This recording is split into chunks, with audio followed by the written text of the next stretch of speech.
Today's episode is presented by Dark Sky Films' A Desert, in theaters May 16th. You'll never guess what nightmares are lurking in the desert. In Dark Sky Films' twisted new thriller, A Desert, we follow a photographer on a road trip across the American Southwest who's thrust into the nihilistic underbelly of America and drags his wife and a shady private detective down into this nightmare world with him. Starring Zachary Ray Sherman, Sarah Lind, Kai Lennox, and the Jesus Lizards' David Yao, with an original score from Ty Segall. A Desert takes the noir, horror, and thriller genres and flips them on their ear.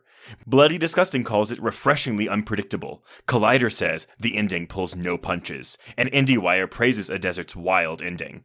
Dark Sky Films presents A Desert. See it in theaters May 16th. How many discounts does USAA Auto Insurance offer? Too many to say here. Multi-vehicle discount, safe driver discount, new vehicle discount, storage discount, legacy. How many discounts will you stack up? Visit USAA.com/auto discounts. Restrictions apply.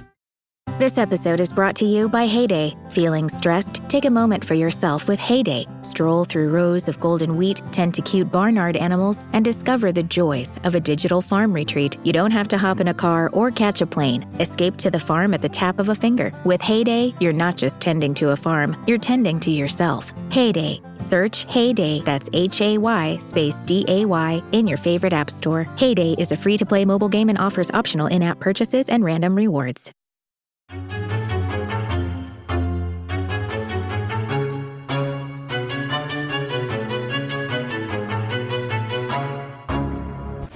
have to control yourself!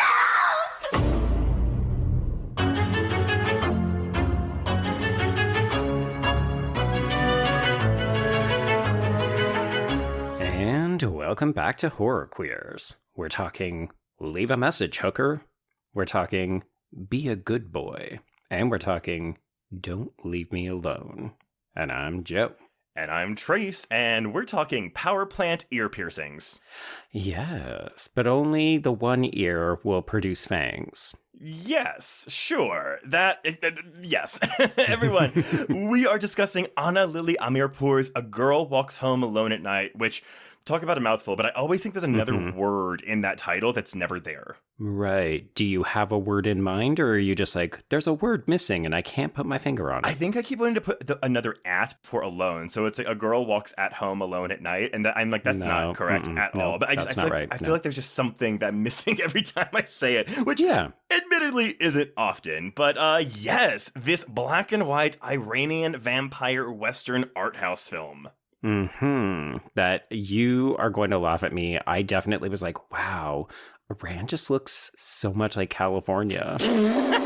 But it's because I legitimately was like, oh, I thought this was a foreign film. Well, it is. It is, but not in the way I thought. Not at all. But okay, so we've heard her, so let's introduce her. I always love when a laugh brings our guests out first. So there we go. Everyone, she is a writer on film, popular culture, and faith, with bylines at Think Christian, Sojourners, Paste, RogerEbert.com, and /Film. She is the film editor for The Pitch in the greater Kansas City, Missouri area, and you can also read her book, Films for All Seasons, Experiencing the Church Year at the Movies, which invites readers to reflect on the great themes of the church calendar for each liturgical season through the lens of film, acting as a model for how we engage with art as Christians. Please welcome Abby Olcese. Hi, thanks for having me. And that was such a lovely introduction. Thank you so much for that. Oh, you're welcome. Yeah. Trace really nails the intros. He does good jobs. I mean, admittedly, I go to your socials first to see what your intros are on your own pages, and then I cobble something together from that. But you're welcome. Thank you. Yeah, it's the bummer of that is that Think Christian actually recently closed. I mean, that's not, our changing media landscape all the time. Wow. So yeah. RIP Think Christian. But the rest of it is still accurate. Wait, are your pieces still up at Think Christian, or is it like a totally defunct site? I believe stuff is still up for now. Okay. And there's a possibility that it may be revived in the future, but for now, unfortunately. Go save that shit or way back machine it. Yeah, no kidding. No, that's what I've had to do for all the stuff that I wrote for Birth Movies Death back in the day.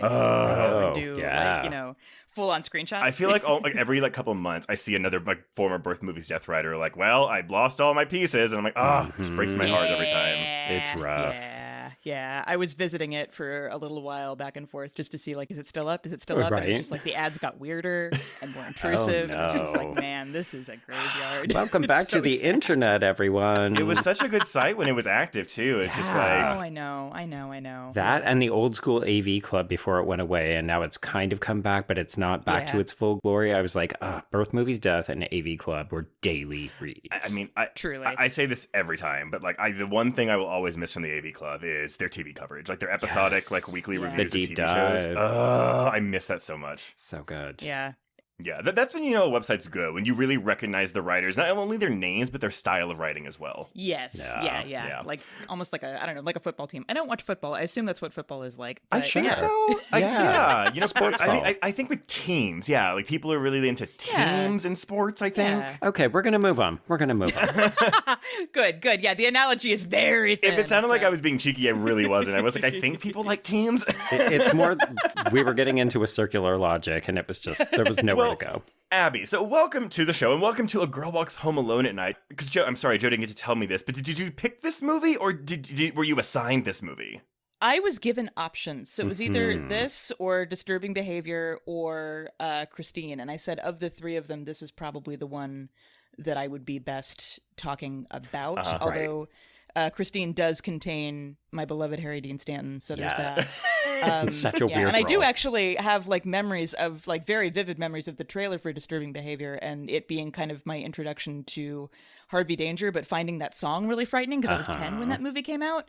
So like, I don't know, I have like really vague memories of that movie, but hadn't seen it before. So ergo, I Here you are. So I guess that, okay, so you said why you didn't pick the other two. What is it about this film that kind of draws you in?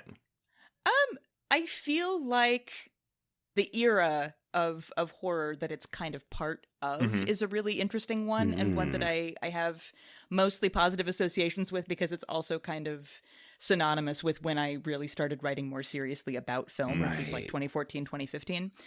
So I have a memory of watching it and liking it, and I hadn't seen it in a really long time, so I was curious to kind of revisit it and see what stuck and what didn't. Right. Seeing the opening crawl for it and seeing the Spectre Vision logo, I was like, oh, okay, Uh-huh. here we go. Good taste marker. Yeah, I feel like in the ongoing conversation of like quote unquote elevated horror, depending on how you feel about that term, which I'm not wild about it, but it is a thing. We hate it, but we recognize that a lot of people want to use it, and I think Yeah. many people might use it for a title like this.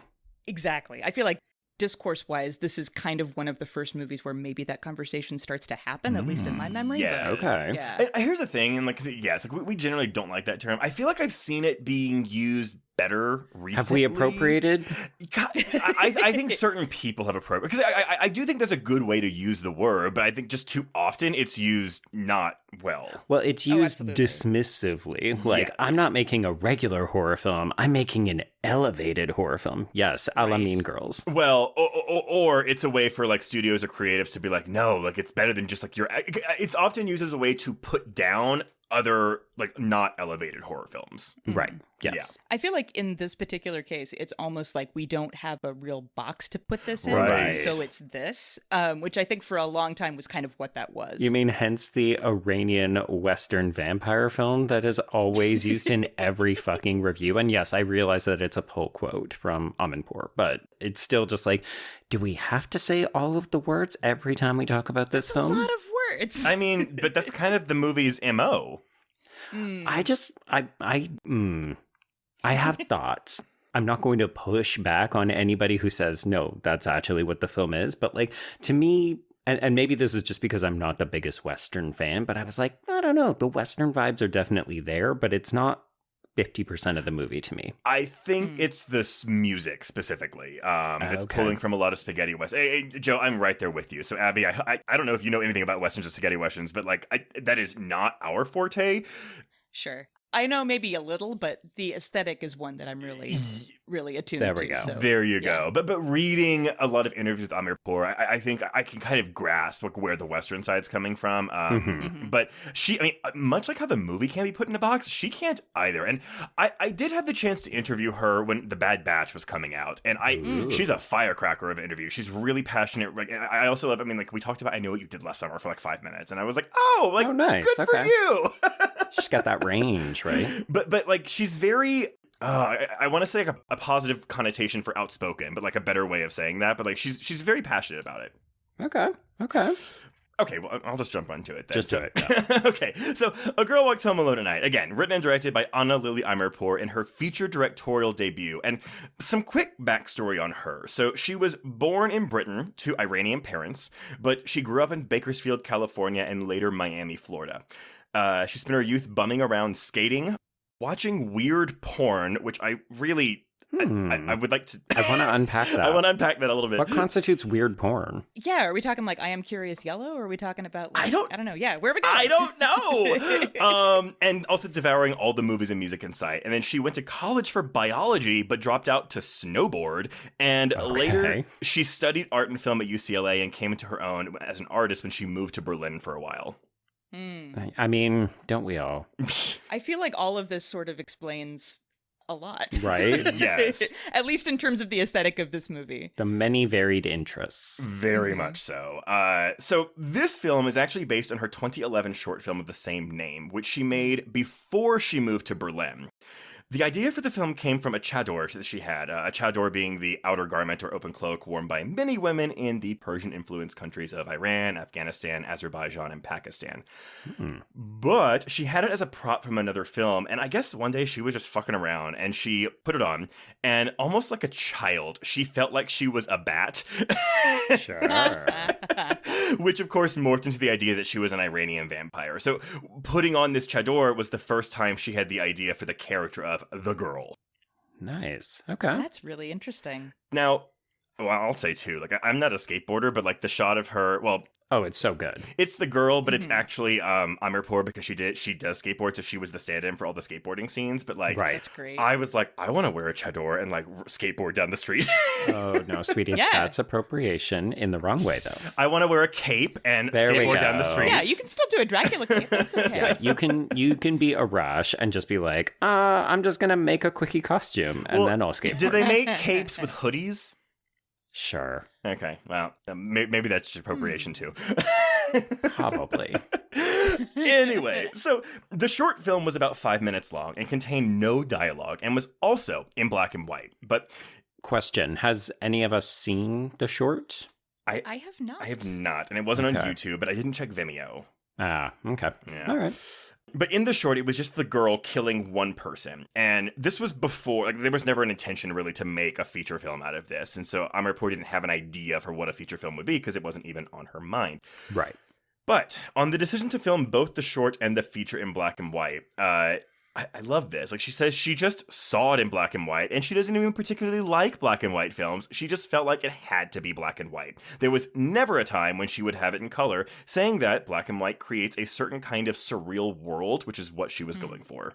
Right. Yep. Yeah, I can see that. I feel like those the whole thing's in black and white, but Well, there yeah. are certain scenes in this that really have kind of a Jim Jarmusch vibe to it, and I think Yeah. that because they are shot in black and white and they're highly stylized, so like you're getting stuff like Dead Man, you're getting stuff like Down by Law, and like certain parts of Coffee and Cigarettes where like that heightened thing is there, and I feel like that filming choice really kind of heightens it and makes it feel that way. I love that you mentioned Jarmusch so quickly because, again, in one It's of a the... direct influence, isn't it? No, because Really? no, so that's the thing. So like, so someone was like, "Oh, like, who are some of your favorite directors?" I'm assuming Jim Jarmusch, and she was like, "No, not that I don't like him, but like, so many people have asked me that, and he's just Sure. he's quite literally just not an influence on my work." But I'm honored that people think that, and that's what they take away from it. Okay. That's really interesting because I mean, you do a certain amount of like kind of French New Wave style, like stripy t-shirt, cute music. Mm-hmm. Like all of that just really vibes strongly to me as like this person has watched Coffee and Cigarettes a million times like I did in high school, but like I guess not. That's amazing. Hilarious. So, okay, so she makes the short, and then she moves to Berlin, and she loved being there because, and I just took this verbatim, in her words, Germany is the opposite of America. You can be as weird as you want, and there's no taboo about what film can be about. It's a really cool space cut off from this shit. I do think I love her. Yeah. Yeah. So when she came back to LA, she was thinking about what she wanted to do, and I guess was invigorated by the creative freedom that she had in Germany, and she kept coming back to the character of the girl. So much so that she got super industrious and convinced everyone she could find to get involved with this project. But she still doesn't have like a story or anything in mind Nope. at this point? Oh, no. She gets the story after she casts it. Okay. Huh. Now, Okay. when casting the girl, she had actually met actress Sheila Vaughn through the LA Network and just really liked her. And so she walked up to her and her pitch was this.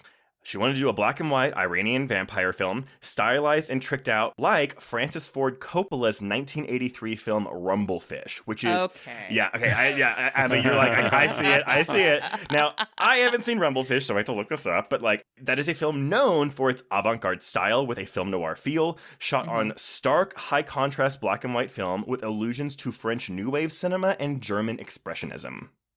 That's Okay, yeah, wild all because that that's tracks. that's another S.E. Hinton novel, isn't it? Yeah, it is. I think he was filming it either right after Outsiders or simultaneously with Outsiders. Okay, yeah. He just got really into it and is like, I could do this again, and did. And did? Amazing. Okay, okay. I've heard it described as like basically an art film for teenagers, so Love that. that's pretty cool. That's okay. That's actually really interesting. I kind of want to see that out now. But so she pitched that to Vaughn and goes, and I want you to be the vampire. With a pitch like that, Vaughn was in. Sold. Yeah. And this was pretty much the pitch she made to the rest of the cast. And once she had them all, it was only then that she started writing the script for the feature. Wow. Okay. Unconventional. Yeah. So I love the creative process too, because it's like, I didn't put all this in here, but like she knew from the get-go she wanted a scene where the vampire had her ears pierced at a power plant. Like she just knew that was going to be a scene in the movie, but she didn't know how it was going to be in there. Very much get the impression, I mean, I know that this sounds a bit trite because most filmmakers are visual, storytellers, but it truly sounds like this is a case of images popped into my head and then the story came afterwards. Mm-hmm. I feel like you can kind of see that a little bit in the way that it moves. It can be fairly episodic. It's not plot driven. Yeah, either. I mean, depending on how you feel about it, for good or for ill. Yes. But I think there are some scenes that work a little bit better than others. But I do think like image forward is absolutely how I would describe it. Right. It's definitely a film. So I had seen this film once before, like when it came out, and I liked it. But I feel like you do have to kind of like be in the right headspace for a film like this. And I watched it twice this week because I watched it the first time and I was kind of doing some work while I was doing it, and I was like, oh god, no, that's not the way to do it. I need to look at it. And I got into bed and I just like kind of like sat there. I just like watched it obviously, and I kind of got enveloped in just the vibe of this film, and I stopped paying attention to what people were really doing or saying, and it was like just watched it. It was almost like a magic eye where you had to like trick your eyes into just like seeing one thing, and I was just as you said, just watching it, and I got really enveloped in the vibe of it. Yeah. Yeah. The fact that we have all respectively said mood or vibe in the last 2 minutes, I think is very telling, because part of me was just like, I read the Wikipedia page on this because at certain points in my plot synopsis, I was like, I don't think I fully understand what happened between this scene and this scene. And Wikipedia definitely fills in things that I didn't find were very clear in the film. But they were never things that bothered me because I finished my watch and realized, I don't actually really fucking care much about what happens in the movie because I was just watching it. Mm-hmm. Yeah. I will say, I feel like there are maybe 2 movies in this movie. And of those 2, we really only talk about one of them. And I feel like that's kind of telling. Okay. And all of that is like the stuff with the girl, because that has like, I think the most impressive images that really grab you, really pull you in, and you're like, I want more of that. Yeah. The stuff with Arash and his dad, I think is interesting, but I feel like that's a different film. And maybe slightly undercooked in places. A little bit, yeah. I mean, ultimately, I still think it's great. And as a first film, like, holy crap, shit. wow. Yeah. But, Well, it's... okay. I was debating if I wanted to bring this up because I said, have y'all seen her follow up The Bad Batch? I have not. I have not. I heard mixed to negative things at the time, and I was still really curious about it. But yeah, have you seen it, I'm assuming? Yeah. So I had a bad first time. So I saw this at Fantastic Fest, and my husband was there with me, and he really did not want to go see this movie. And I was like, no, but like it's the woman that did Oh Girl Works at Home Alone Tonight. Like it's going to be really cool. It's got Jim Carrey. It's got Jason Momoa. it has a wild all-star cast of people in it. And he hated it. Which is going to be a tough viewing experience. Watching a movie with somebody who is actively not vibing with a film, rough. But when it was coming out again, I had a chance to see it again because that's when I got the interview with her, and I was like, "Oh my god, I didn't like this movie." And I've interviewed people for movies I haven't liked before, and I appreciate it a little bit more. But yeah, it's kind of that thing where it's like, wow, someone gave her a bunch of money, and it feels like she has too many ideas that she couldn't visually. Yes, it's great, but as like a narrative, maybe it's not. It's like 2+ hours long. It's really long. Okay. Oh, I don't think I knew it was that long. How interesting. It's 2 hours. It's 2 hours long. Okay. Wow. I mean, that's longish, especially, her first film is, I guess, it's an hour and 40. But yeah. But I haven't seen her third film, which is 2021's Mona Lisa and the Blood Moon with Kate Hudson. Yeah, and I think I only realized that was her when I was looking her up on IMDb because I felt like I hadn't heard about her much since I'd heard about her doing like TV directing work. Like I knew she did a bunch of episodes of Briar Patch and some other stuff. Oh, okay. Which I really did like Briar Patch. That was on my radar and I never watched it. Oh, yeah. She's been doing, that's the thing, it's like she busted out with this amazing film in 2014, and it's like kind of each successive film. I think Mona Lisa and the Blood Moon got better reception than The Bad Batch, but I think it was kind of one of those things where like, oh, The Bad Batch got such a negative reception, and sour of course people. It's a female director, so... I know, yeah, so you only get like what? A chance.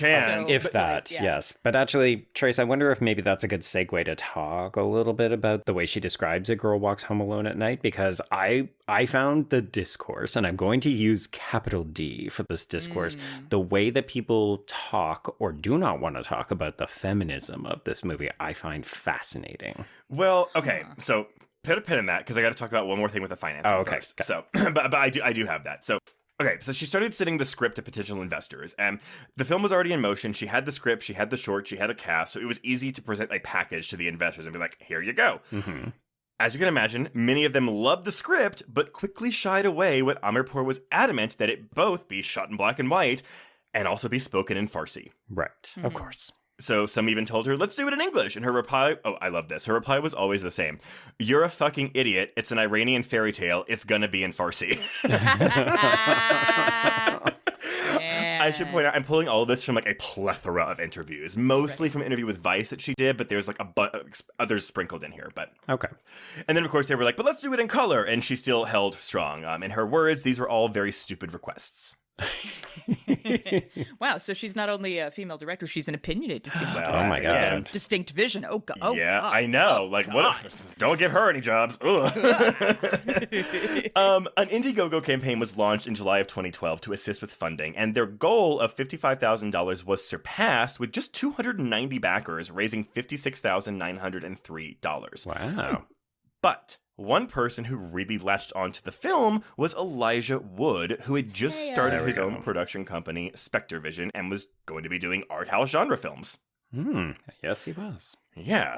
I wondered. Yeah, I thought just seeing the logo, I was like, I don't think I remembered knowing what Spectre Vision was at the time. So yeah, this is, my instinct is right that this was a really early one for them. This was the fourth film they ever produced. Okay.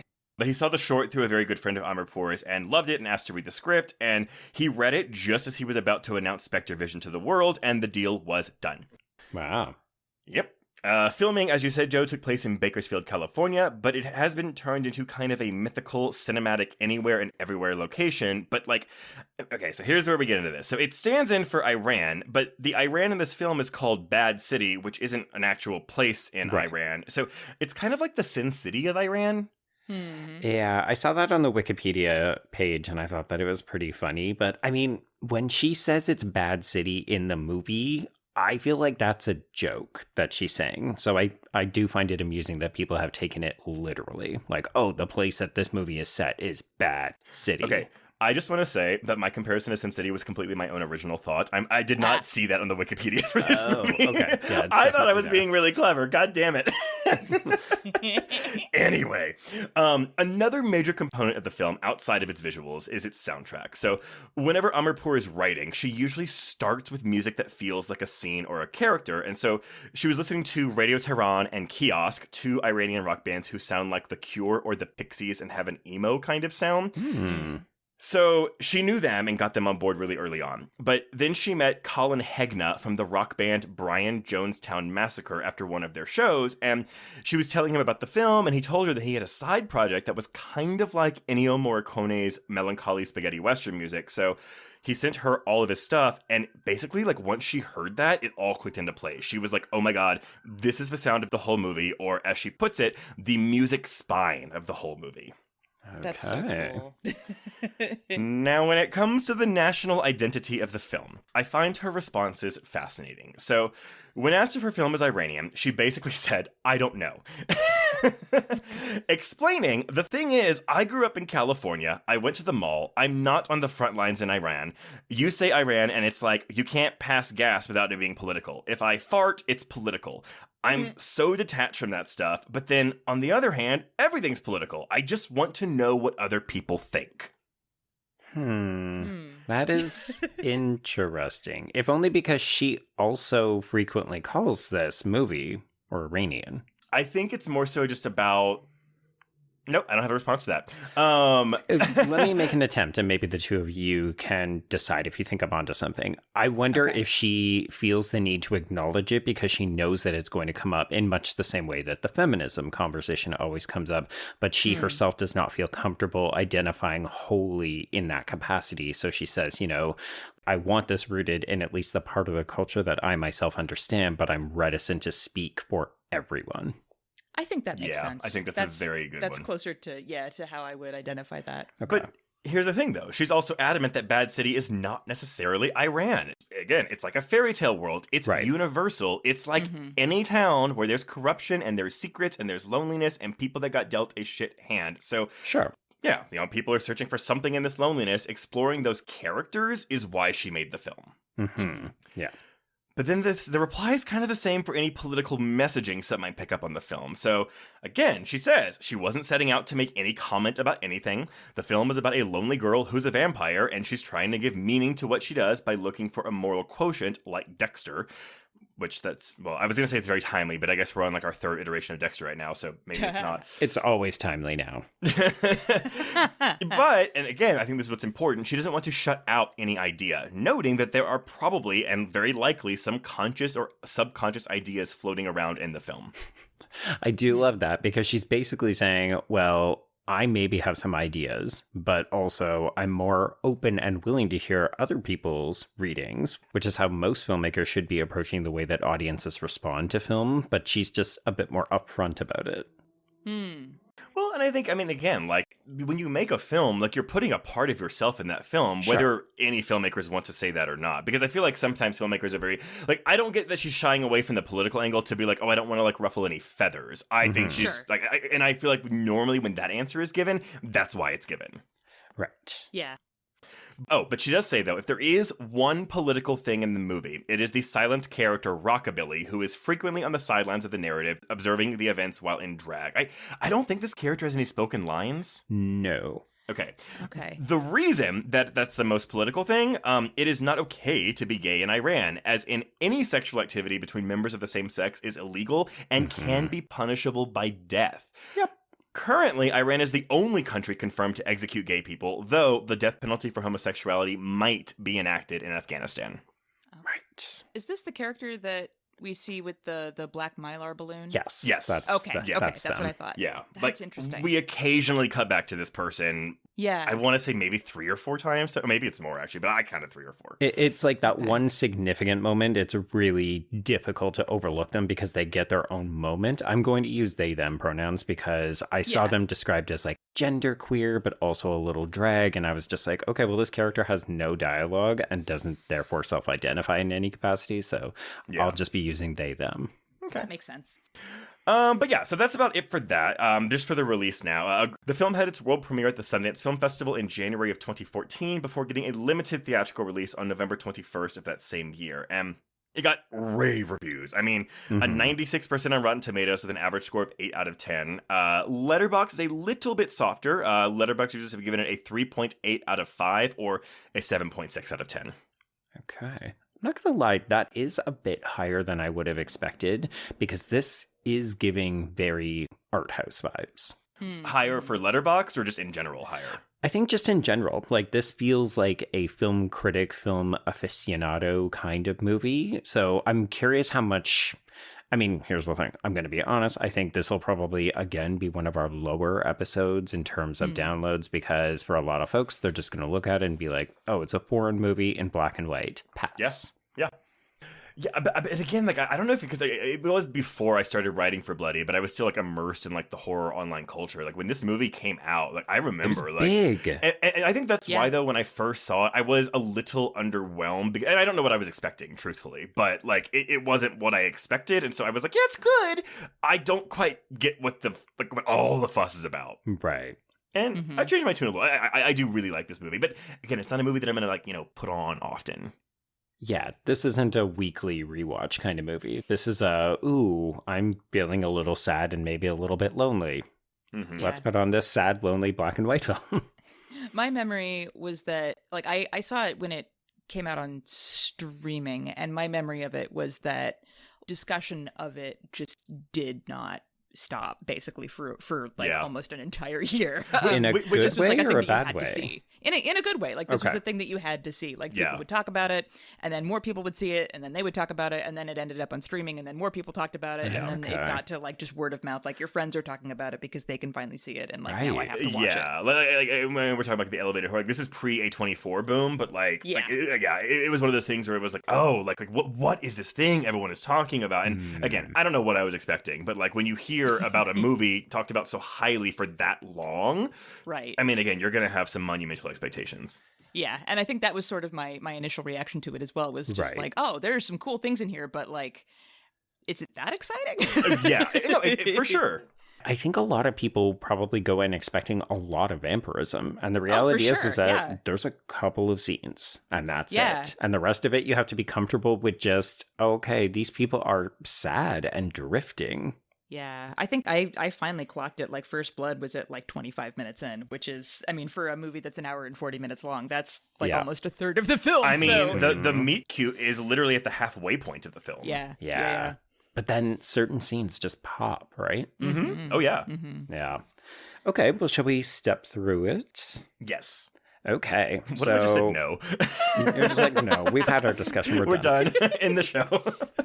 All right, so as soft accordion-esque music plays, I went on TuneFind as we were talking about the music, so this is a song by Kiosk to open the movie, but we are introduced to Arash, who was played by Arash Marandi, and I wrote in my notes that he looks like James Dean in black jeans and a white t-shirt. Very much the vibe they were going for. He is he's not hot. He is not unattractive, I will put it that way. I just think it's so funny that the way that he's introduced, like, you expect him to be a lot tougher than he is. Oh, yeah, no, he's a soft boy.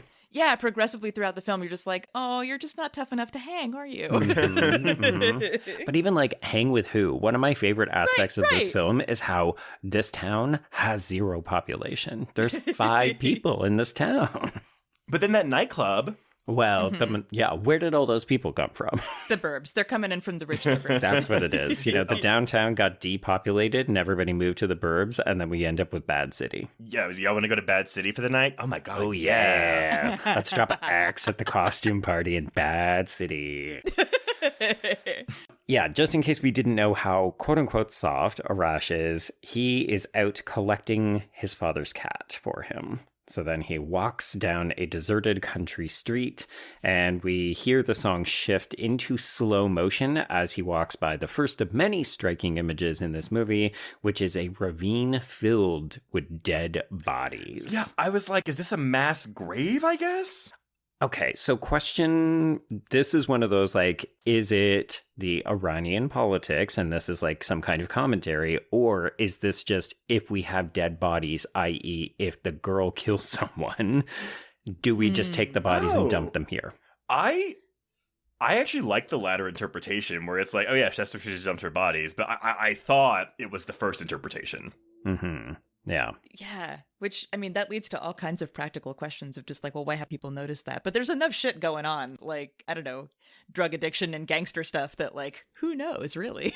I mean, I think it's also that, right? Like, we could very easily read this as potentially Saeed is responsible for killing a bunch of people, because he is definitely some kind of enforcer. He seems capable of violence. So I think, yeah, this is all just suggestive of Bad City is indeed a very bad city. Maybe it's just the community dumping ground. Like, everyone puts their bodies there.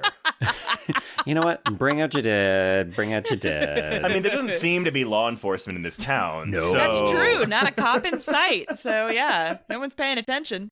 The girl is the closest thing that we have to a police force with any kind of moral code. Truly. Yeah.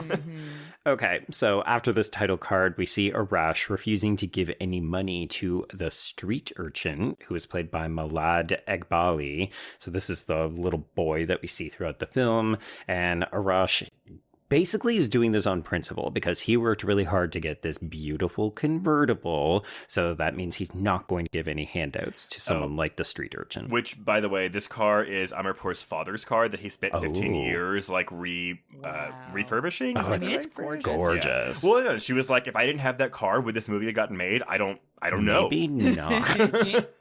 It is so striking. It's such an integral component to the success of the film. I'm trying to imagine, like, would it be if It's like a he's Honda Civic. Yeah, or like just a shitty El Camino, and he's like, do you know how long I saved up to get this car? And like that in itself would also be kind of funny. But Right? Yeah. yeah.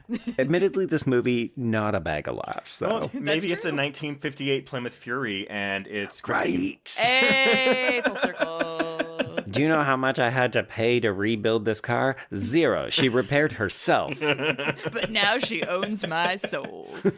But you know what? I get a ride for free. So, all right. So Arash goes home, and this is where we're introduced to his father, Hussein, who is played by Marshall Manesh.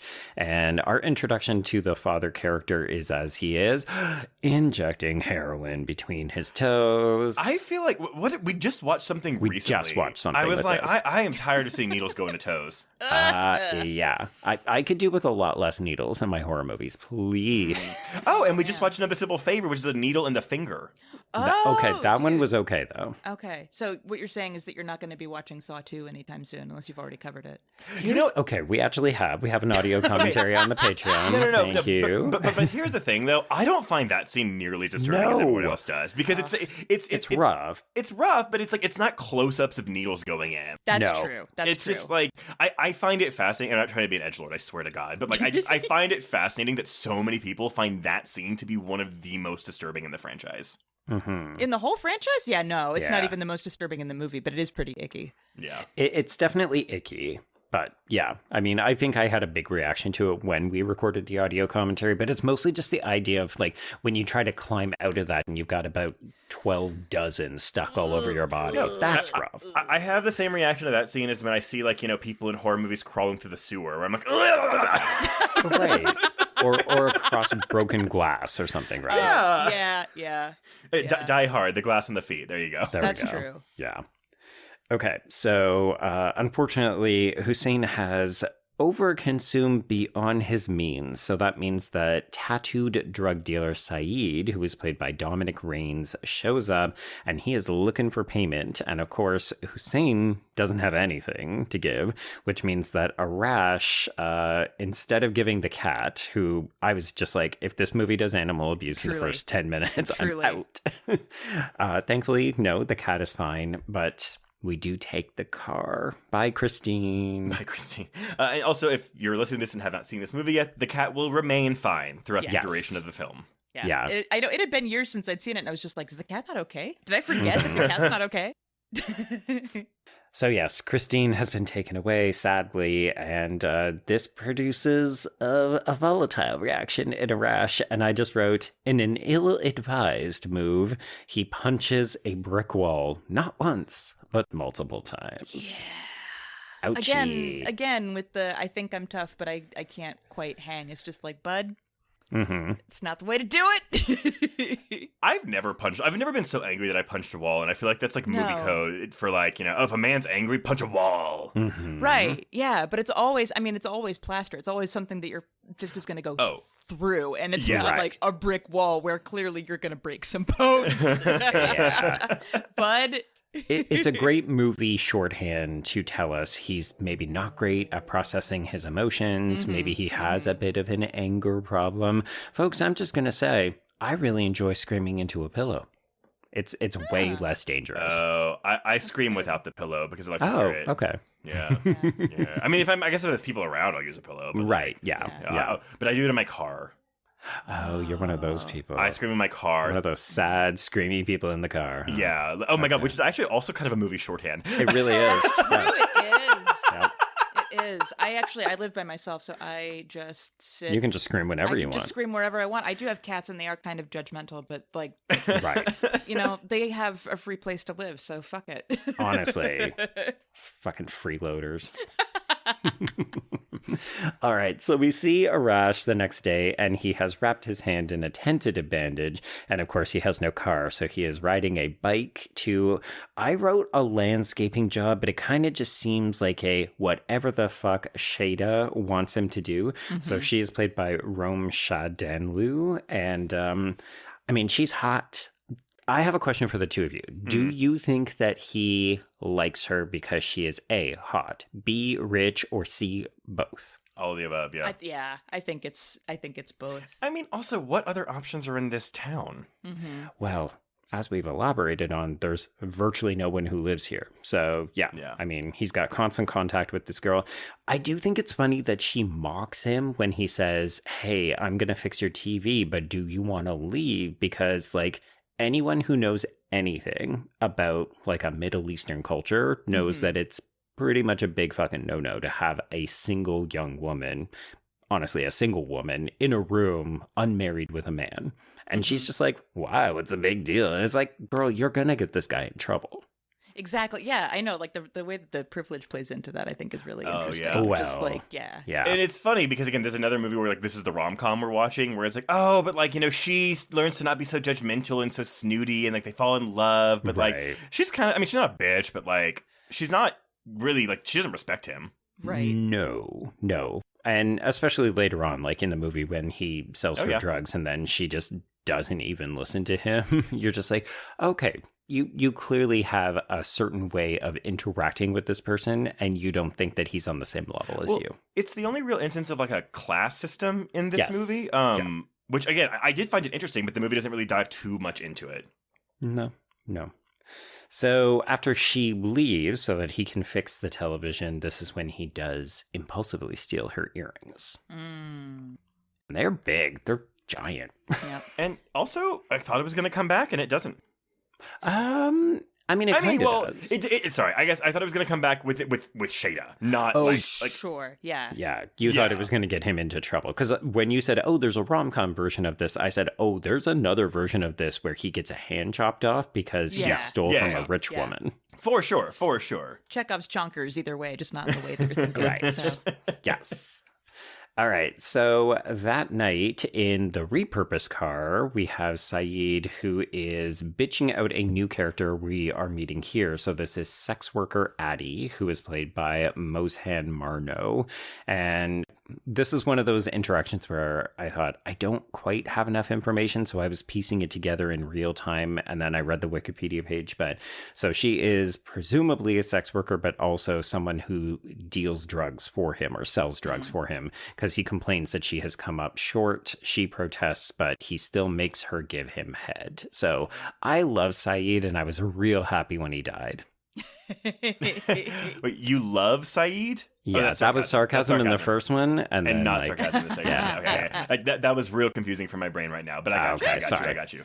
I will say, when we finally love Saeed. when we see the inside of his house, and oh my God, he's got like an aquarium. It's like, motherfucker, of course you have an aquarium. Oh my God. Wait, Abby, I had so many notes about his apartment. Is an aquarium a red flag for you?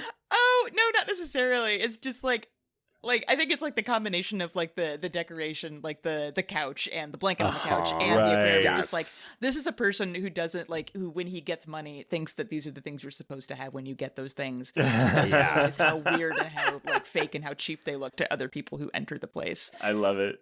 And folks, I cannot say it strongly enough. If you have not seen this movie, I can give you one element about this character that will immediately allow you to place him. He has the word sex tattooed on his neck. I mean, right. He looks like a drug dealer. We'll put it that way. God, He does. yes. Yes. It's really good casting. Yeah. It's excellent.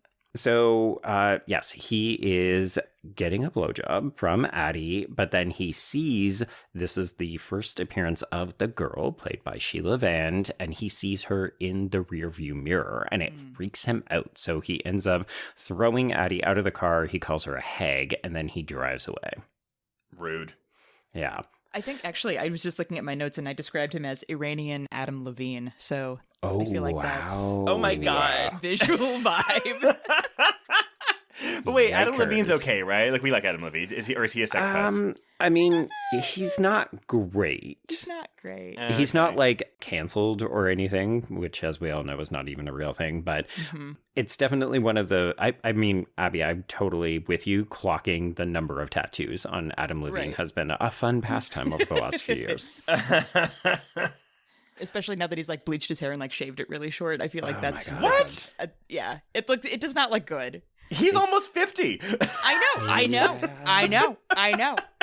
So yeah, when I call this guy Iranian Adam Levine, like, please believe. Yeah, that's what he is. Yeah, it means that he looks a way that he shouldn't look. So To be clear, though, older men who bleach their hair can still look hot because I've been looking at Josh Hartnett in that Fight or Flight movie. Yeah, and he is giving, great. like, it is douche chills and also would be joining the Mile High Club. But Josh Hartnett also, like, isn't aging like a normal person. Oh my that's God. true. Yeah. Like, he just looks good always. He looks great.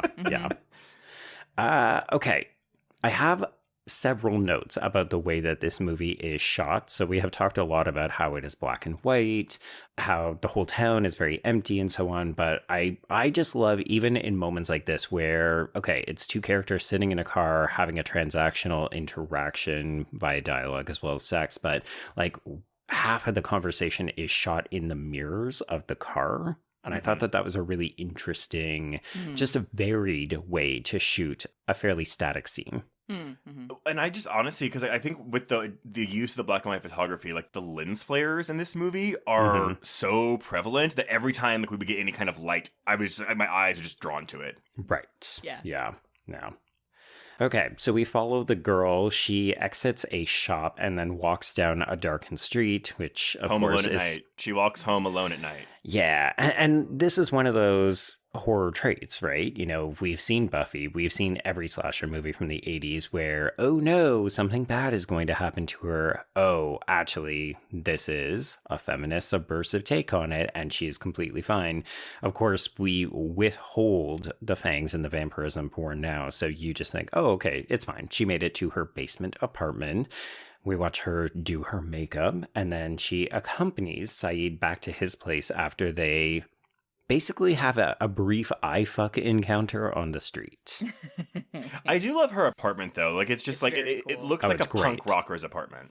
Yes. Yeah. And the fact that she's got that Madonna poster in the back, and it's Mm-hmm. like all of it just like it tracks specifically, and that the music that she's listening to as well is just like, if there's a thing that I really like vibe wise, I really love the combination of just like kind of lonely lo-fi synth pop and like empty abandoned street. Sure. I don't know, like it ties me into just like this particular just kind of lonely moment from just growing up in Southeast Kansas, where there was like nobody around and you're dragging Maine, and like that's just like the music that just plays in the back of my head. Is like, I don't know. It's one of the reasons that I like Only Lovers Left Alive so much, is that it hits like kind of the same button for me, just like longer. Oh, that's another big consistently, vibes so. movie. Yeah, but I will say though, I mean, okay, admittedly, I actually have not seen a lot of John Marsh films, but I have seen Only Lovers Left Alive, and that's one that I was kind of, based on what I was reading, I was like, oh, I feel like this is going to be kind of a boring movie, and I found it anything but. Like, I really liked that movie. I almost feel like that's kind of the key to me enjoying a Jarmusch movie, is if I go in thinking that I might be bored and then being pleasantly surprised at how funny There it you is. go. Like that's, I mean, it's worked for me every time, and I really do like him as a director. I feel like I just, like, I have to tell myself that going in somehow. Like, I have to hype myself up, and then I'm like, you know what? That was legitimately really good. Like, why are you surprised? It's so funny. That's like, it's not even lowered expectations, it's bored expectations. Well, because I mean, it's true, you know. Like, honestly, my biggest fear walking into a movie isn't that it's going to be bad; it's that I'm going to be bored. Well, I mean, a fate worse than death, right? Give me a bad movie over a boring movie every day of the week. Yep. It's because I think maybe like in high school I watched Dead Man for the first time, and that was the experience that I had where I was expecting it to be like a lot more fun than it was, and I just felt bored most of the time. Yeah. And now when I think about it and like revisit it, like, no, this is a great movie. You just were like 16 and had no concept for what an acid western was. So like, that's just Abby, that's what I call young Trace. Whenever Trace talks about seeing a movie when he was a teenager, he thought every movie was going to be an explosion or a death every 2 seconds. So it's been like quite the process of recognizing, oh, we can age and come to appreciate different types of movies, but also we probably owe a lot of movies that we watched when we were young a second chance because we're often quite shitheads. But I don't know if y'all were like this too, though, because like when I was also, like, especially in high school, like I would always like Netflix mailed me like whatever like the prestige films were from like years past, and even like if I like when I rented this was a recent film at the time, but like Catherine Hardwicke's 13, and I was like, oh, this is I'm elevated. It's gonna be so scandalous. No, but it was like I felt more intelligent for like seeking out and also enjoying these films. But yes, every now and then I had I think when it comes to horror films, I had more trouble when it was more prestige. Right. Yeah. That makes sense. Okay, so we go back to Saeed's apartment, and yes, folks, let's paint the scene. So yes, we have an aquarium. We have dead animal heads on the walls. That's a we red flag. have I think is it tigers or lions on this like throw on the couch, but then also there is an animal pelt on the floor in front of the fireplace. Yeah, like I it I is think it's tigers on the blanket, if I'm remembering there we right. go. Yeah. Okay, so we also have a briefcase that is full of coke, which Saeed immediately begins doing. Oh, whoa, but not just doing. This is gross. He like plugs each nostril and like blows out any blockage he has in there onto the table or the floor, I guess. Oh, Sure. Gross. It's disgusting. Yeah. You know, it's his place. The maid comes the next day, so it's not that big of a deal. I'm just like, the girl you're about to fuck. Well, he didn't care. Whatever. He Sorry, did the girl you not think care. you're about to fuck is right there, but whatever. Again, not many choices around here. So like, Right? yeah, if it's him or Arash or Arash's dad, I guess. I guess. Question mark? That little kid, if you can wait 10 years. Coke, heroin, or cat. Those are your choices. I mean, here's the thing. Heroin or Saeed cat? is the most gainfully employed person in this movie. That's so true, if you can yeah. overlook all of the Arash failures. is a sweetie, but he's got no money. Yeah. Yeah. No Whereas prospects. Saeed has techno music. He has free weights that he will just do some bicep curls with because he thinks he's gonna fuck you. And an unlimited supply of cocaine. I really feel Exactly. like he would get on well with James Franco in Spring Breakers. Just like just Oh my similar God. vibe of just like, look at my shit. Mhm. All we are missing is a grill. Yeah. Okay, so he begins to stick his finger around her mouth and then into her mouth, and she sucks on it, and we, as a horror audience, all know where this is going. And Saeed is the biggest stupid dum-dum, so he's like, oh yeah, baby, this is so hot. And then we get the fangs that come down, and we need to talk about the Foley sound effect of these fangs popping It's out. good. I Oh. like it a lot. It It's reminds so me. good. It actually reminds me of the Foley effect they would use for True Blood, whenever the fangs came popping Yes, out. Right. yeah, truly, which I loved that as well. So like, Also it was- true. Yeah, Mhm. my thing is just like when that happens, he just kind of looks at it and he's like, "Oh, that's neat." Like, dude, for Yeah. real, for like almost a full 5 minutes. And Hey, then- you know yeah, what? Cocaine's a hell of a drug. That's Oh my true. god. That's But then he true. freaks out when she, of course, bites off part of his finger. Well, because he didn't actually think she was going to do it. Because he in his mind, no one's a danger to him, especially not Right. this woman, even if she has fangs. Right. I mean, they Yeah. have like, I guess, crappy TV stations, but they don't have movie theaters, so maybe he doesn't watch a lot of movies. I don't know. I don't know what he Right. does with his free time. He sells drugs and He he sells drugs. he buys does aquariums. I say, he's He getting has to- high on his own stash, which to Yeah. me is a big problem. He actually you know, he yes. owns Bad City's only aquarium. Oh my god. That's true. Where is he getting the water? Many questions about this stupid aquarium. The school children of Bad City were supposed to come on Monday for a trip to the aquarium. The one school child, the little urchin kid, was going to come Yes, over the and street be urchin like, was going to "Hey." come in and look at the fish. Okay, so yeah, we just go to town on this guy, and he is dead. Yeah, I'm not gonna like. I'm glad that he's gone this early from the movie. I didn't need him to be I didn't need him to be an antagonist throughout this film. Right? A lazier, easier movie would have made him more of a principal antagonist for Arash, and instead it's, oh no, the girl just took care of him. He's dead. Yeah. He's dumb. He's dead. So he's dumb and dead. Yeah. And he does not come back. We don't convert anybody to vampirism in this movie. Which I do appreciate as well. Yeah. Yeah. I mean, it's interesting because I don't feel like I know much or anything about the vampire lore in this. We don't get any kind of explanation about how she became a vampire, if she needs the blood to survive, and if so, how often. I think we see her go out in the daylight, but I couldn't really tell because this movie is also doing the Saw City thing, where it is always nighttime or just about to become dawn. Yeah, it's I don't know that there's such a thing as a clear day in this town, which I No. mean, given that they shot in Bakersfield, like I have family in Fresno, and I feel like that's pretty similar in terms of like it just always looks gross all the time. But Pity your family. I think it's just the opening scene. I think that's the only one that's in like broad daylight, or maybe it's night. Yeah, maybe. Yeah. But anyway, so Saeed's dead.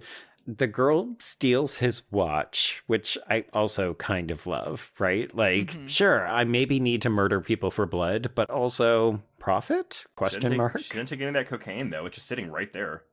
Maybe it doesn't do anything for her. I know, honestly, like, that's like the worst thing about being a vampire, but it's like you can't get drunk, you can't get high, like, ugh. I just had this weird little mermaid thought in my brain where I was just like, oh, she found a thing. Maybe she just like has a, I don't know, like a little collection of cute things that she's found. And, Or who's it's and what's it's galore. Part of your world, etc.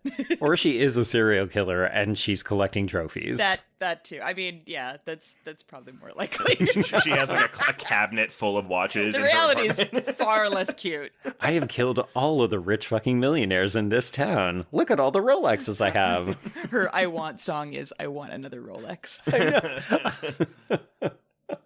You know what? That sounds like a better version of the Little Mermaid horror movie that I would like to see instead of what we're undoubtedly going to get from the Pooniverse. Oh my god. It took me a second to figure out what you were talking about because I know you're saying Poo-niverse, but I heard Poon-niverse, and I was like, what?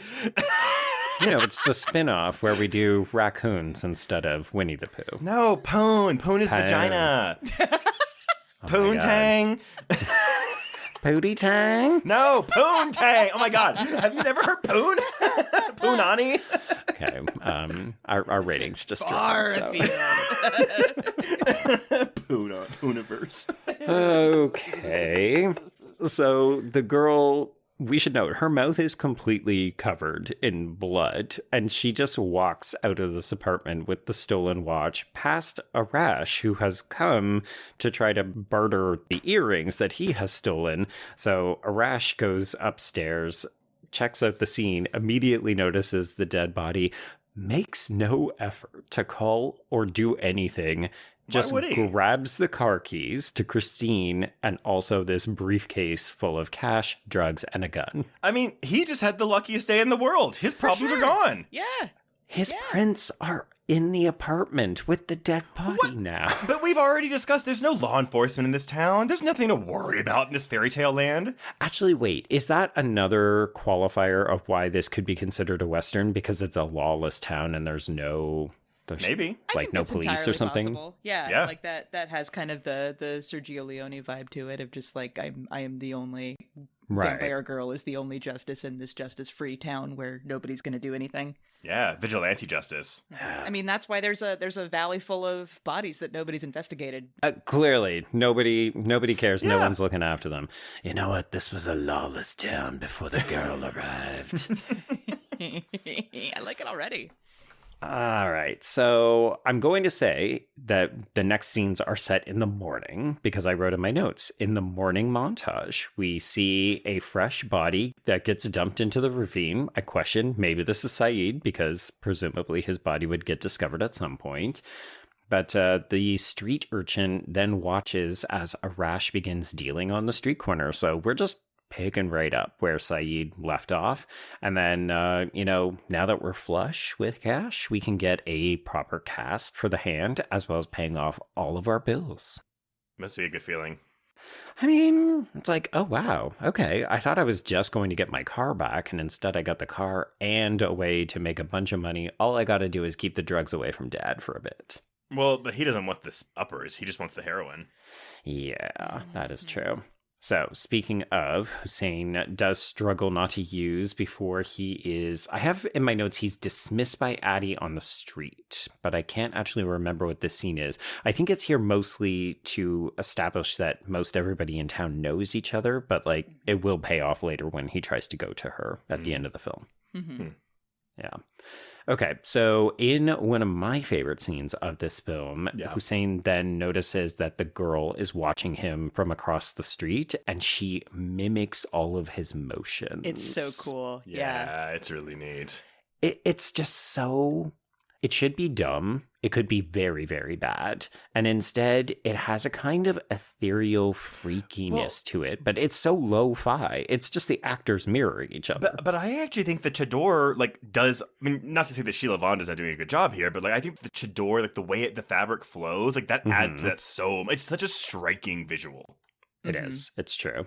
Yeah. Is there? I'm trying to remember if there's like a little bit of Foley on it where you can kind of hear it gently flapping, or if I'm just like adding that with my. Memory. I think it is in the skateboarding scenes. It is okay. Yeah, it is in the skateboarding scenes for sure, because you need that. Like, it adds a little bit of extra. Like, it's mostly silent, but what is that? I'm telling you, I want a fucking hoodie cape. But not culturally appropriative. I think you could do it if you like took the drawstrings and like tied it around your. Yeah, you might end up looking a little bright burny, so you just have to be careful that it doesn't look like you're a junior incel who's going to go Superman on the world. Maybe I'll just buy a chador and wear it in the privacy of my own home. No. No one has to know. I'm going to say no to this. Someone will find out. You can never tell anyone. Like a nighttime, like my nightwear, like a robe, you know? I'm telling you, you're talking about a Snuggie with like a hood on it. But it needs to flap in the wind like this thing does. I mean, I could send you a video of my husband running around our apartment with his, and it definitely does flap. So okay, well, I'll compare the two, and I'll be the judge, I guess. Okay. Yes, when you buy your chador, let me know, and I'll send you the video of my husband running around the apartment. How's that? Will do. And then we'll both post them on Instagram and become famous. No. Yes, you'll get canceled, and I'll get famous.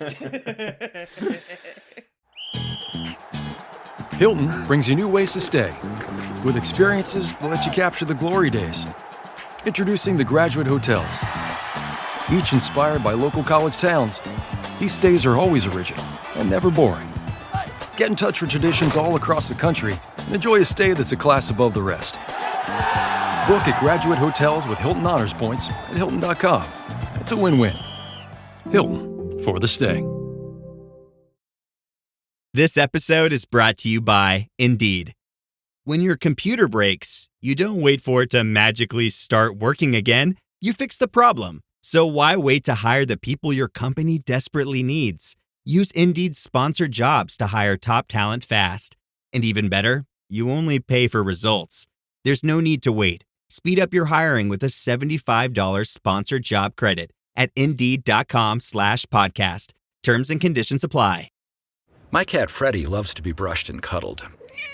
But stirring up his cat allergens meant sneezing and itchy eyes. Then I found Purina One Live Clear. It's cat food that reduced the major allergen and my suffering in as little as 21 days. Now, we feel closer than ever. If you have issues with cat allergens, you really need to try Purina One Live Clear. Try new Purina One Live Clear today. Purina One, a difference from day one. Okay, so this obviously freaks out Hussein, and he ends up running away, and then the girl is out because it's night, so she's doing a bit of her prey and stalk and all the other fun stuff, so she latches onto the street urchin, and we get... I would say this is the closest demonstration of her powers apart from the fangs and the biting. Mm-hmm. So she can apparently teleport Bamf style. So this kid tries to like bolt, and then all of a sudden she's just standing in front of him and no time has passed at all. Mm-hmm. This is one of my favorite sequences in the movie. And I almost feel like dumb for saying that, because I think it's one of the most horror or traditional vampire leaning scenes in the film. But I really do like it. I mean, again, honestly, yeah, the reveal where it's like, oh, he's running away, and oops, like she's like right in front of him. We've seen it before. Yes, but it gets me every time.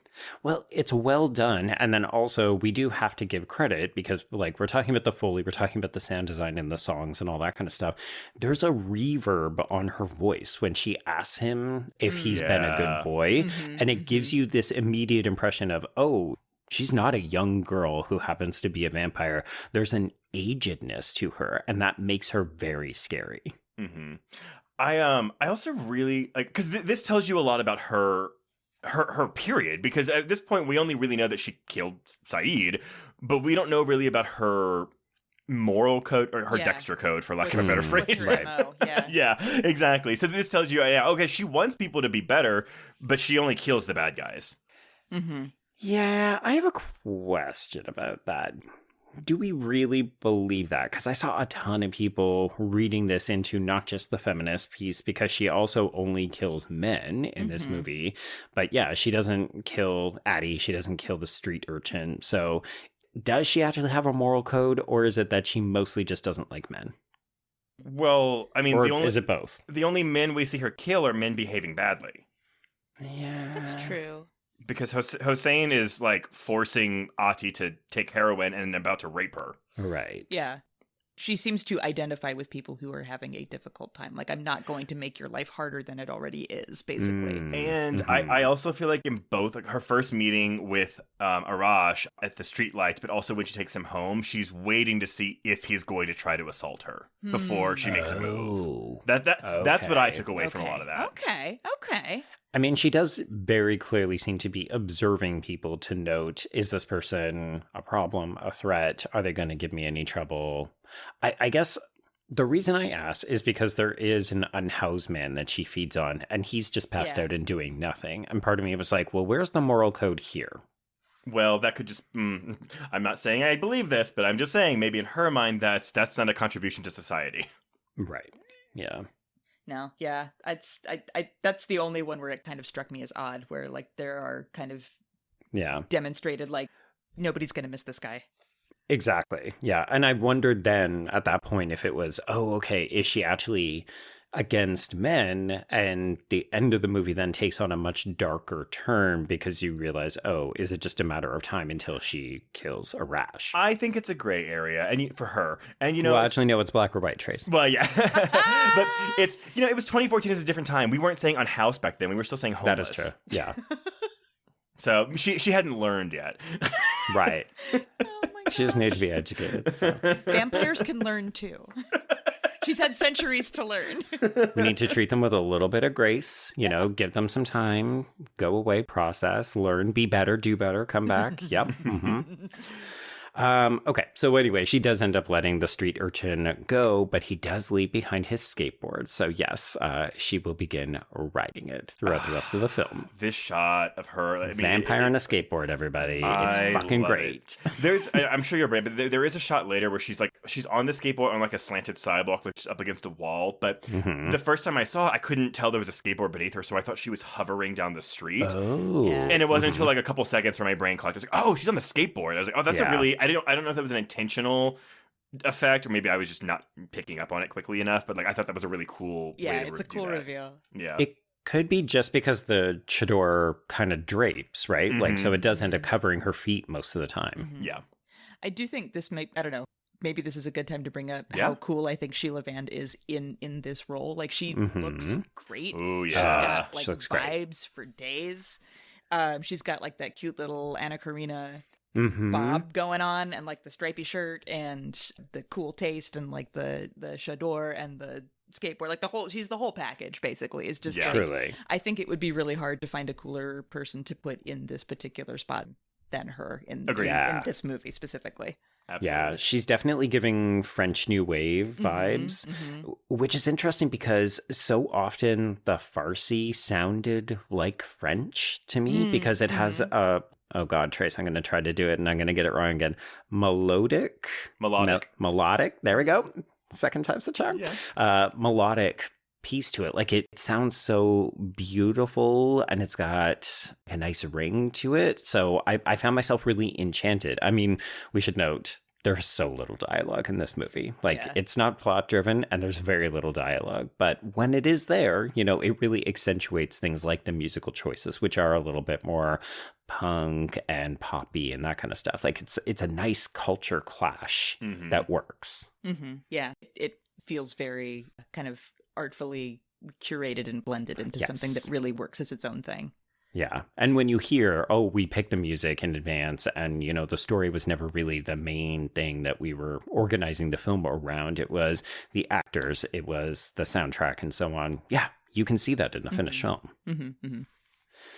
Okay, so we have a bad encounter between father and son where Hussein accuses Arash of thinking solely of himself. We should note Hussein is basically, he spends almost the entire movie either high or in withdrawal because he is a huge addict. So a lot of his encounters can come off very mean-spirited. And I think I am going to suggest we read him with a bit of grace because it feels like he's being driven by his demons. Yeah, no, I would agree with that for sure.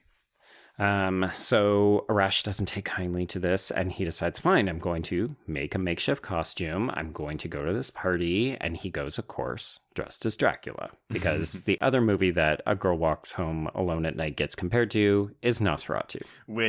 So basically, Amirpour had her cast watch Nosferatu and a bunch of spaghetti westerns to prepare for the film. There we go. Yeah. That's cool. I can see that. Yeah. Yeah, that's the other big piece that the shooting style reminded me of. It does have that kind of like 1920s black and white period vibe to it. I wish black and white cinematography was more... What wasn't as hated so much by mainstream audiences? Because I mean, you remember like, at the Oscars, we used to have separate categories for black and white cinematography and color cinematography. And I just think there's so much you can do in black and white cinematography that you can't do in color that is just like, I mean, and some of it's in this movie, obviously, but like, I just think it's a completely different learn set, I feel like, for cinematographers. Yeah. Yeah. And I think when done well, you can truly get almost like a depth of, or like a range of black and white, because when we see her putting on her lipstick before she goes out for the night, you know what color that is. And it's a different color of quote unquote black than other blacks in the movie. Because it's not black, it's red. Right. And we all know it. Okay, I was like, wait, no, it's not black. I get it. It's okay, Trace. When you listen back to this episode, you'll get my black and white joke from earlier too. No, so. I got it. Yeah. No, I did get that one. I laughed. I think. Maybe. Probably. Yeah. Okay, so he's dressed as Dracula at this costume party. This is when he begins selling drugs to Shada, and she says, oh, well, you know, you should sample your own supply. So she makes him do X. He doesn't really protest because I think he's hoping that maybe it'll turn into something. He starts tripping. We're out on the dance floor. Rolling. He tries to dip, kiss her. He's tripping. He's rolling. He's heavy tripping. Yeah. Okay, what do we think of this moment where he dips and tries to kiss her and then she stops him? Because we see her dancing with somebody else later and I couldn't figure out if it's meant to be she just doesn't want to do that with Arash. She thinks that he's beneath her, or is this other person meant to be the person she's with? I know. I was trying to figure that out too, because initially I thought it was that guy was the person that she was with, but that moment lasts for like maybe a second and a half. Yeah. And so I think, I honestly, I think maybe she just doesn't think of him that way. Like she might have like some kind of like, you poor sweet summer child affection for him. Right. Thanks for the free drugs. I thought the dance was like very much like, thanks for giving me free ecstasy, which by the way, though, ecstasy is like $10 to $20 a tab. So it's not even like that expensive. Well, yeah, it's like, oh, wow, thanks, girl, you know, for encouraging me to take one free pill. What's the exchange rate in Bad City, though? Like, right. but I guess though, but that's the difference though, because for Shada, like a free $10 to $20 tab is like nothing, but for Arash, it's a big deal. Is something. Yeah. But yeah, again, homeboy cannot hang. Man, he wants to be thought of as a guy who can, but he pouts as soon as she like basically like face palms his face whenever he tries to kiss her, and he just sits there and pouts, and I'm like, dude, you got to pick yourself up. This is not sexy. No, I mean it's still sexy because it's him. But... No, I know, but like she's not gonna find this sexy. No. If there was anything that she might find sexy, it's not this. Yeah, it's also interesting because if I'm not mistaken, this is the last we will see of Shada. Yeah, I think so. The last She's got a of while. Shada. She's out of this movie. She rejected him. She's kind of no longer part of the story. So goodbye. So, okay, we get a fade to black, and then we have a still rolling Arash, but he has gotten lost on his way home because he's not used to being high, I guess. So he ends up pausing to stare at a street lamp, and this is where he attracts the attention of the girl. So she approaches him, and they have this conversation about how he's lost. She says, we're in Bad City. He notices that she's very cold, and he decides to wrap her in his cloak. And I think this is a meet cute. As you said, Trace, this could be the start of a rom-com. They have good chemistry, even though they barely interact with each other. Like, she seems so bemused by him. Right. And I like that he tells her at some point, he says, like, oh, I won't hurt you, because I feel like that's like your first thought in Bad City is, oh my God, this man by himself is going to hurt me, a woman by myself. Mm-hmm. But then, she starts following him. So do you think, again, why do you think she starts following him? Well, she doesn't follow him here because he's lost. So he sits down on the pavement and she takes him home on the skateboard.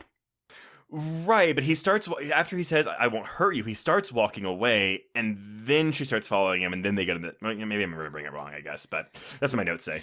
It's again, like, she's self-assured enough that you're like, why is she taking home this poor little lost puppy? And maybe it is because he is like a poor little lost puppy, and like nobody else in this city really is. Like, maybe there's like she's intrigued by him. Yeah, there's like a wholesomeness to him that there hasn't been to a lot of the other people that she's met.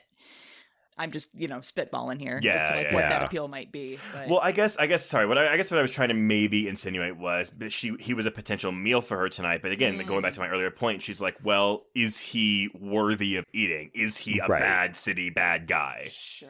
I think it could be both because, like you may be remembering a part that I've just cut out of my notes, Trace. So I think ultimately what it is that she realizes he's not a threat to her, but also even more so than that, he's probably at risk for something bad happening because he's just going to sit down and it's Bad City. So that's not a smart move. So maybe let's move the poor little puppy dog boy back to my apartment now that he's established as not going to harm me. At least he's like standing below a lamppost and like the bright light where it's like, well, if something bad's going to happen to him, at least it's like there. Right. Yeah. It's highly visible.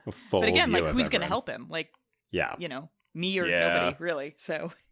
Yeah, so she does take him back to her apartment and she plays Death by White Lies for him. And this moment, I wrote in my notes, swoon, because it's so romantic.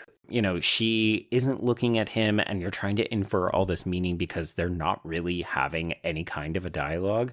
And he comes up to her and turns her around. It looks like they might kiss. She tilts his head up and you think, oh, fuck, she's going to bite him. And instead, she just puts her head on his chest. Yeah. But I feel like, again, this is almost like a vampire movie trope, too, where it's like, oh, the neck is exposed. The vampire is trying to, like, resist temptation. But it's love, so I can't bite. It is kind of hot, though. I mean... It is. And it's a reverse of what we would usually get, where the vampire is usually male and the other person is usually female. And so I feel like there's an interesting kind of play with, like, who has the power in this situation, and it's not who you think, and that's pretty interesting. Absolutely. I will say, too, so again, like, Joe and I are not music people at all, but there's a song playing in this scene, and I was like, why is it, this sounds like Jennifer's Body, and I Shazammed the fuck out of it.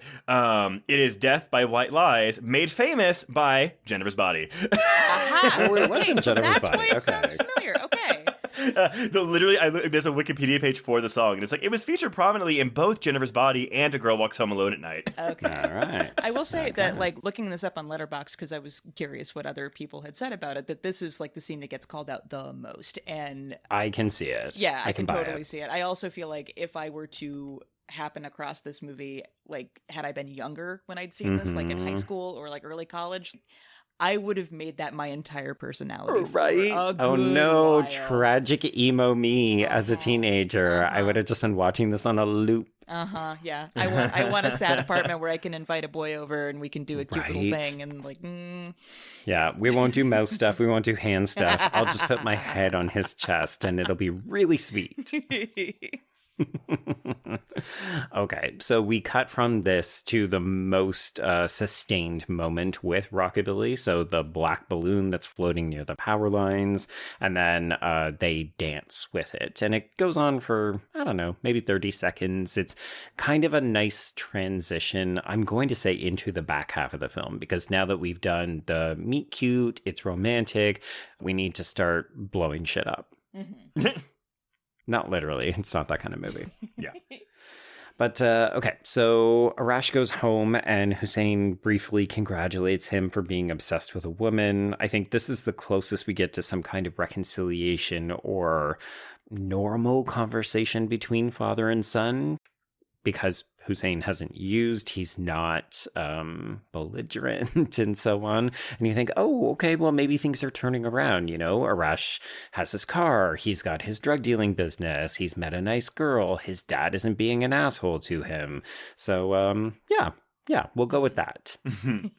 It really does feel like this is like kind of the second act part where everything feels good right before it all comes shit crashing hits the down. fan. Yeah. And to the point where, like, I'm kind of surprised that shit doesn't hit the fan to the extent that it could. Yeah, right? you expected more shit with a bigger fan. Yeah. Yeah. What other analogy can we continue making with shit and fan at this point? Yeah. Okay, so we've forgotten about Addie. She is still a character in this movie, and she is out keying the convertible because she mistakenly assumes that Saeed is still alive and that it is his car. And then because she has done something bad, she gets followed by the girl who wanders after her for a while, and Addie doesn't seem overly concerned by it, but she is intrigued. So the fact that the girl offers her Saeed's watch is the other big telltale sign.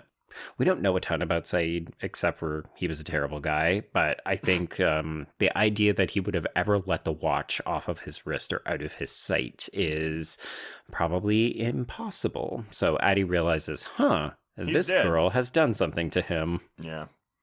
So they go back to her house and they have a pretty sustained conversation. They talk about a variety of different things, including sex work, how Addie has lost her desire, and how she is saving up money to travel and escape.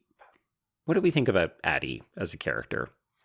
I wish there was a little bit more of her. I like her as a character. I like this exchange that they have where like she tells her, like, I wouldn't be a teacher for you because I don't have the time for it, basically. And the girl is like, you don't even like what you do. So like, why would I want to learn anything from you if you don't even enjoy it? And it just is like, it's interesting. I think it's also interesting given that, like, Saeed basically says that you're 30, you're past your prime, to which I, a 36-year-old woman, was like, man, screw you. Oh, but, no. yeah. Also, the don't you want kids sometime or something like that? I was like, I hate that so much. Yeah, but there's a lot of factors kind of going into that character that make her really interesting, and she's somebody that I wish we saw a little bit more of, but what we do get is really interesting. I think her interactions with the girl are her best scene. This is the best. I would say so too. Yeah. I think this scene builds up a lot of really good. It's almost like goodwill for the character, right? Yeah, like empathy and pathos that I think really pays off later. But it's good that we have this. Yeah, because if not, we would probably just say, ugh, that's a woefully underdeveloped sex worker / we don't know anything about them supporting character, right? Yeah, and as we've said several times, this film isn't huge in terms of plot, characterization, and that kind of stuff. So we have to really latch on to these brief moments, but like what we do get often tells us, oh, okay, these are interesting, nuanced characters. I guess I just wish there was a touch more of it. Like, it's not slice of life, but like I feel like that's kind of where I'm going with the like the lack of screen time for some of these characters, like Ati, where I'm kind of like, okay, like it's just like we're just kind of checking in on her, but she's not really a focal point of this film. Right. Does this scene tell us something more about the girl? Like, is that the other reason that it's in here? Because, I mean, if we're doing the off-dismissed Bechdel test, this is a scene between two female characters that doesn't involve talking about men. Yeah. I think any scene the girl is in where she's interacting with someone that we haven't seen her interact with before is telling of the girl. It's because a moment, again, I mean, we've already kind of just decided like we can't really figure out exactly what her moral or ethical code is, and so again, I think part of the fun of this scene is seeing like what is her aim here?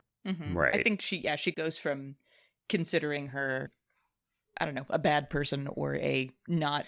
Somebody who doesn't have the interests of people that she likes at heart to finding out that she is like, oh, you're a human being. You're complicated. You're a human being. Your life has not been easy. I need to, I don't know, like you have it hard enough. I'm not going to make it worse for you. I guess I never considered that she was even like on her possible menu list because she watched Saeed abuse her earlier in the film, and she says I watch you most nights, like I watch you. So I feel like if she was ever gonna kill her, like unless I mean she I guess killed some innocent person or the cat, like I never for once considered that she was gonna be a potential victim. I guess the reason that I did is because this scene ends, we get a thunder crack, which, total horror movie trope. And the next scene is the girl eating this unhoused man. So I thought, okay, maybe she had designs to snack on Addie, but then discovered you're a real person. And then I just go for the next available victim. I mean, I feel like that explains that well. I like that. Yeah, that does. I will say that I really do like, I mean, because the scene kind of ends with her saying, you don't remember wanting it. Passed long ago and nothing ever changes. And I think that's something, again, that's very, I mean, it's the vampire, when you live for hundreds of years or thousands of years, it's like, what is exciting to you anymore? And I love that she's seeing that trait in a human. Yeah, like your lifespan has been so short compared to mine, and yet you are further down this path than I am. Wow, girl. You need to save up some of that sex money and get the fuck out of Bad City. Yep. Okay, speaking of getting the fuck out of the city, let's move our lovers one step closer to leaving town, because after we eat this unhoused man, we go home, and this is where the girl finds a note from Arash saying, hey, come meet me at the power plant tonight. And it is, of course, signed Dracula. It's It's extremely cute. note. Yes. Okay. This is where we start to get some recurring, I'm going to say, dream imagery. So there's a couple of moments throughout the film. The first of them is now, and we see Arash walking down a tunnel. And it's like bright on one end, but he's mostly in the dark. And I wondered if the two of you have any kind of deeper meaning to this. Is it he's trying to find the right path, and like the girl is the light at the end of the tunnel because now that he's met her, there's a way out of the darkness? Thematically, is it too much? Joe, I'm not going to lie. I just thought he was walking down a tunnel, but I really like you. I know. No, I'm not shutting you out. I'm like, oh yeah, like I probably should have been thinking about that too, but I was like, oh, that's cool. He's walking down a tunnel. When's the next scene? Oh, okay. I know. Yeah, I didn't give it a ton of, I don't know. I also feel like doing what we do, sometimes you talk to a director and you're like, oh, so what do you mean by, this particular shot? And they're like, he's walking down a tunnel, exactly. you dumbass. I just thought it looked cool. Like, you haven't thought about this to the extent that I have. But that's part of our jobs, right? Like, I know, we have exactly. we always say a read is a read is a read. They're all valid. Yeah. Oh no, for sure. I think like maybe with the focus on like image and aesthetic that this has. 100%. I feel like 50% of the shots are just like they're there because they look cool. They look cool. And if you and Trace, as you alluded to, like in the interviews with Amirpour, she frequently is just like, I don't know, like it was cool. I had it in my mind. That's why I put it on film. So it's very possible some of this is legitimately in here because she thought it looked cool and she wanted to do it. I kind of like that Ana Lily Amirpour's approach to filmmaking is not all that different to my approach to like writing stories when I was in high school. Like you put on an album that you think is so cool and you listen to it a lot, you get the vibe and you write a whole bunch. Do it. It's just that like, I don't know, what she ended up coming up with was way better than anything I ever would have done. So. Oh, Abby, it's like that meme, though, where it's like, this person was 65 before they first did that thing. And you're just like, my time will come. I think it's just like, I guess in a way kind of refreshing to be like, oh, so somebody else has that creative process and they actually made something worthwhile. So there's hope for me yet. Not to introduce another meme into the mix, but one of my favorite images that went very wild after David Lynch's passing recently was he's in the director's chair and he goes, okay, now do it again, but this time good. Yes. Yeah, I'm just like, exactly. oh man, that's me every time I try to do something where I just absolutely suck at it. Just like, well, maybe I'll do it again until I get good at it. Just keep doing it. The game, whenever you're online and you're asking if you can't get past a certain part of a game, a lot of times the advice people give you is get good, but it's GUD. Oh my God. So helpful. Okay, so let's talk about this power plant scene because this is a hell of a location. Mm-hmm. Yeah, it's gorgeous. So it is nighttime. We can see plumes of smoke and the lights, and they are meeting in front of his car. So Christine is back on the scene. And this time it's Arash who is playing music for the girl instead of vice versa. And of course, he wants to give her these earrings that he has stolen from Shada, but he notices that she doesn't have pierced ears. So she offers him a pin. We light that sucker up so that it's sterilized. Haha. What he doesn't know. And then he pierces her ears one at a time at her request. And once again, the fangs pop out when he pierces the one ear. Yeah. I also think he gives her a hamburger. That's sorry, right. what? Yeah, he bought her a hamburger. Don't you like hamburgers? Yeah. and she eats it, and she doesn't she doesn't do the vampire thing where she's like vomiting blood everywhere, you know? Right. Yeah. Right. Yeah. Again, what are the rules? How do they apply here? Hey, hamburger and ear piercings, perfect date. Mm-hmm. I mean, truly, like, you want to seduce me, buy me a fatty burger, let me sit on the hood of your car, we'll listen to some chill music, and then you go to kiss me and I leave. Sounds like a great night. Done deal. Sucking down a chili dog. Oh my God. Tasting freeze. Wait, all of a sudden it's sounding a lot like Showgirls. Yeah, actually a little bit. Maybe this is why it's my perfect day. Yeah, so we should note before she leaves, though, she does admit that she has done bad things. So again, we are alluding to this moral code of hers. And it's interesting that she wants to confide to him as if to make a bit of amends, but also if this is going to go anywhere, you need to know who I truly am, even though she is not admitting to being a vampire. Yeah, and it's very interesting in this context because he's like, oh, I've done bad things. Like, you have, but like, it's also a city where a lot of people do bad things. And yeah, like, she's done bad like things. bad death killer things. She ate a man's finger. So, like, Is that, wait. Would we really call that bad? That's true. I mean, he had it. He had it coming. And then he ran into my fang 6 times. We also don't know. Just, I think in that moment I was curious. Just like we don't know how long she's been in this place. Like it's kind of this purgatorial space for sure. But like everybody knows each other, but nobody knows her, and so that suggests that she hasn't been there very long. Like where else has she been, and what has her life been like? So many questions, right? Yeah.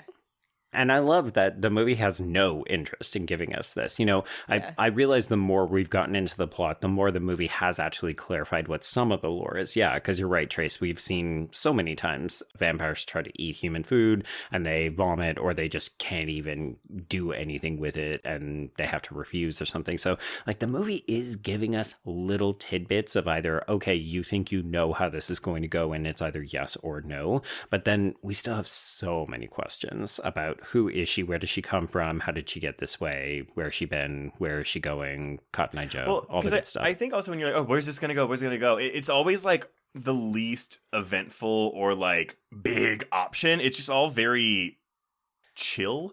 Well, this is all so intimate, right? Like, I like the fact that there's so few characters, and not just because it makes this town feel like a deserted Western town, but also because it makes every character interaction feels so important because they're like, there's so few of you and so little talking that every time characters connect and interact, it feels like a momentous occasion. Mm-hmm.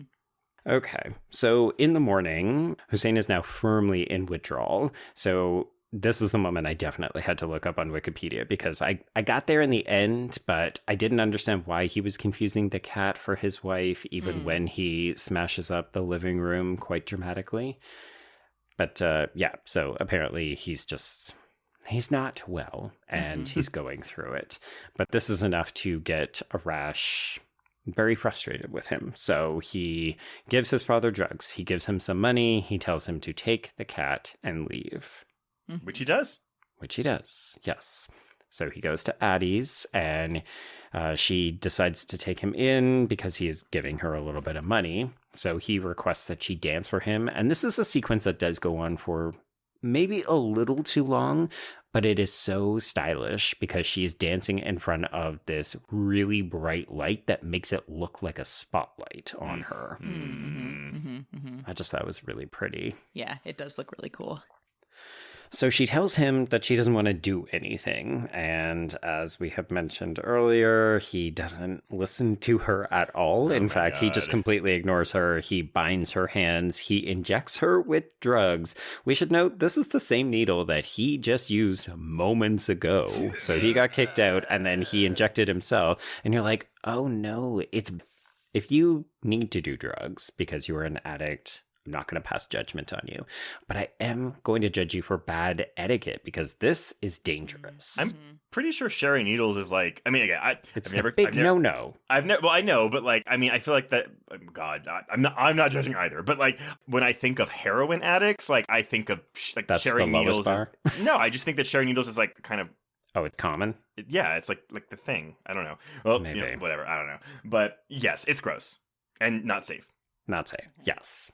Folks were saying, if you're going to do intravenous drugs, please change the needle, sterilize the needle. Please do that. Yeah. Okay, so she passes out almost immediately, and then he passes out on top of her, and this is the bad signal for the girl. This moment, like, this is pretty much the biggest action sequence this movie's going to get, right? She fucking bursts down this door, and it's pretty great. Slow motion, too, I think. Yeah. So she ends up just like spreading out the chador as if it's like, you don't need to see this, Addie. Don't worry about it. And I do love that we get these cuts to black in between her feeding on Hussein. Yeah, it's very, it feels very Lynchian, I think.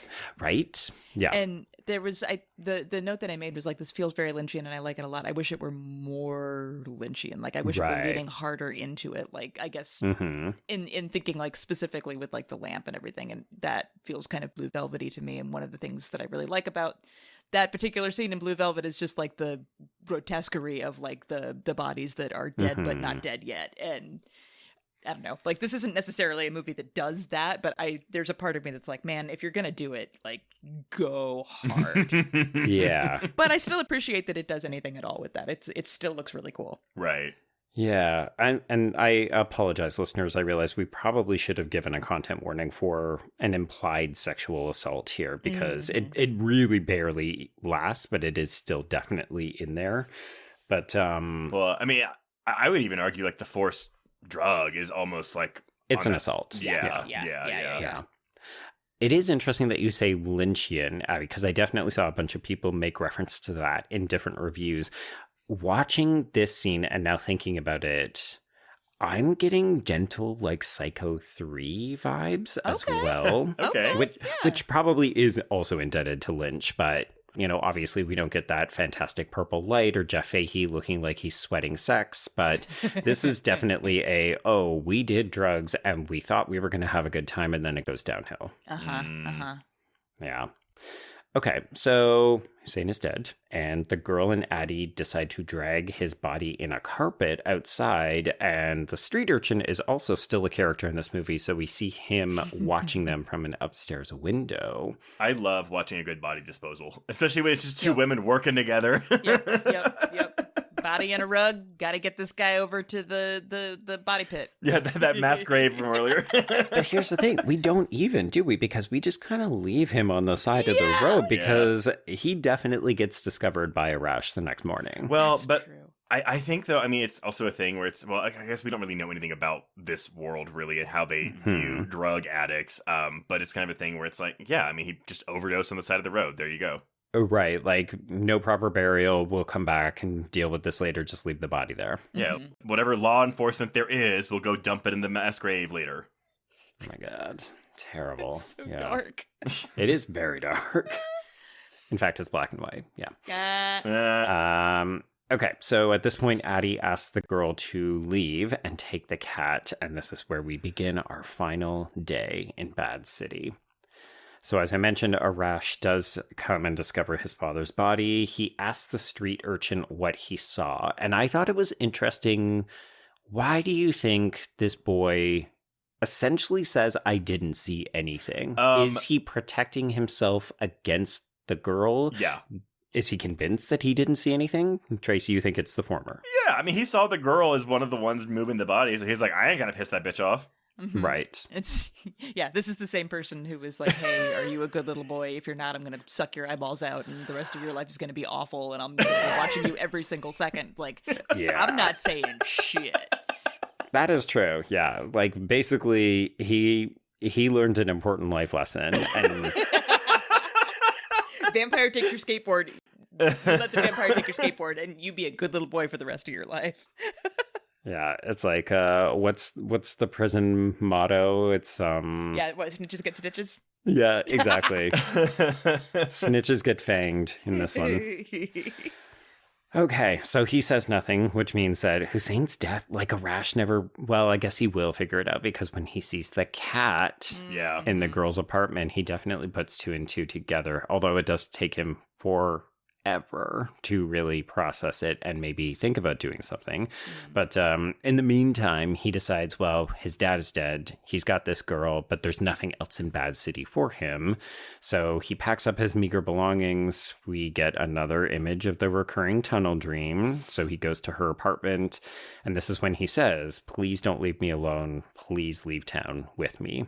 And I will say, her reaction is so non-committal. Like, I find this moment genuinely perplexing in all of its multiple interpretations, because I'm like, is she only leaving with him because he's the only nice guy in town? Is she perplexed by him as a human being? And she's just like, cool, let's see where this goes. You have nothing to work with, so everything is on the table. Yeah. Mm-hmm. Well, I guess, so Abby, what was your interpretation then of her motives for the ending of this film? Yeah, I mean, there's kind of just the through line between like the cute moments that they've had to this point where like, I guess there's something there and there's not a lot here for me. So like, yeah, I guess I can go with you. There's annoyingly for me, at least the part that's in the back of my brain is just like, you have such a cool apartment. Like, you want you to, like, take all your stuff. Like, what qualifies as your stuff? You're going to have to leave the disco ball behind. Like, what are you going to do? She clearly didn't take down any of those posters because it didn't even look like she had a very large bag. This may be why I'm still single, honestly. Is if, like, somebody comes up to me and says that, like, dude, I have known you for 5 days. My house is real cool. Right. I've got it exactly where I want it to be. I have a mortgage. I have a HELOC. Like, yeah, I'm not going anywhere. My priorities are firmly set. I view this as more like, okay, because you notice we call this an Iranian vampire Western, but I don't think I've ever seen anyone describe this film as a romance. And I think for me, yeah, this is more of a curiosity thing. It's kind of like, yeah, sure, my apartment's going to be there when I get back. It's Bad City. Who the fuck lives here? I killed everyone anyway, so it's fine. I don't have a fish to feed in my aquarium. I don't have an aquarium. Oh my god, those fish, they died, didn't they? For sure they died. Yes. but it's interesting because this is kind of this is your rom-com, this is your romance movie ending where it's like, oh, our two leads like riding off into the sun, the dark moon, the moonset, the moonrise. I think he's way more committed to this as like a romantic gesture than she is, where she's just like, yeah, all right. Like, they're more like buddy comedying it than romancing it, but... Well, except that it gets really fucking dark because, yes, so he sees the cat. He clearly put it together, but he still gets in the car with her.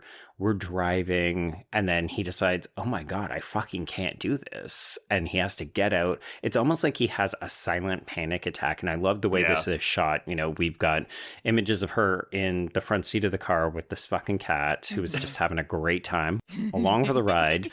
And Arash is just pacing back and forth in the headlights of this car, and you think, what is he going to do? Is he going to confront her? Is he going to have a freak out? You know, is he going to get back in the car? And I love how slow and deliberately paced this is. He gets back in the car, and I want to say it's nearly 20 seconds before he just pops in the tape, cassette tape, folks. And then we just drive away, and there's no resolution. We have no idea. And you're just like, that is the movie. And I honestly fucking loved it. I do think that's a great ending. Yeah. Because it just, there's so much to process of like, what does the future look like for these people? And like, particularly, what does the future look like for him? Because I know what the future looks like for her. She's going to fuck off as soon as she's going to be fine. She's going to be fine.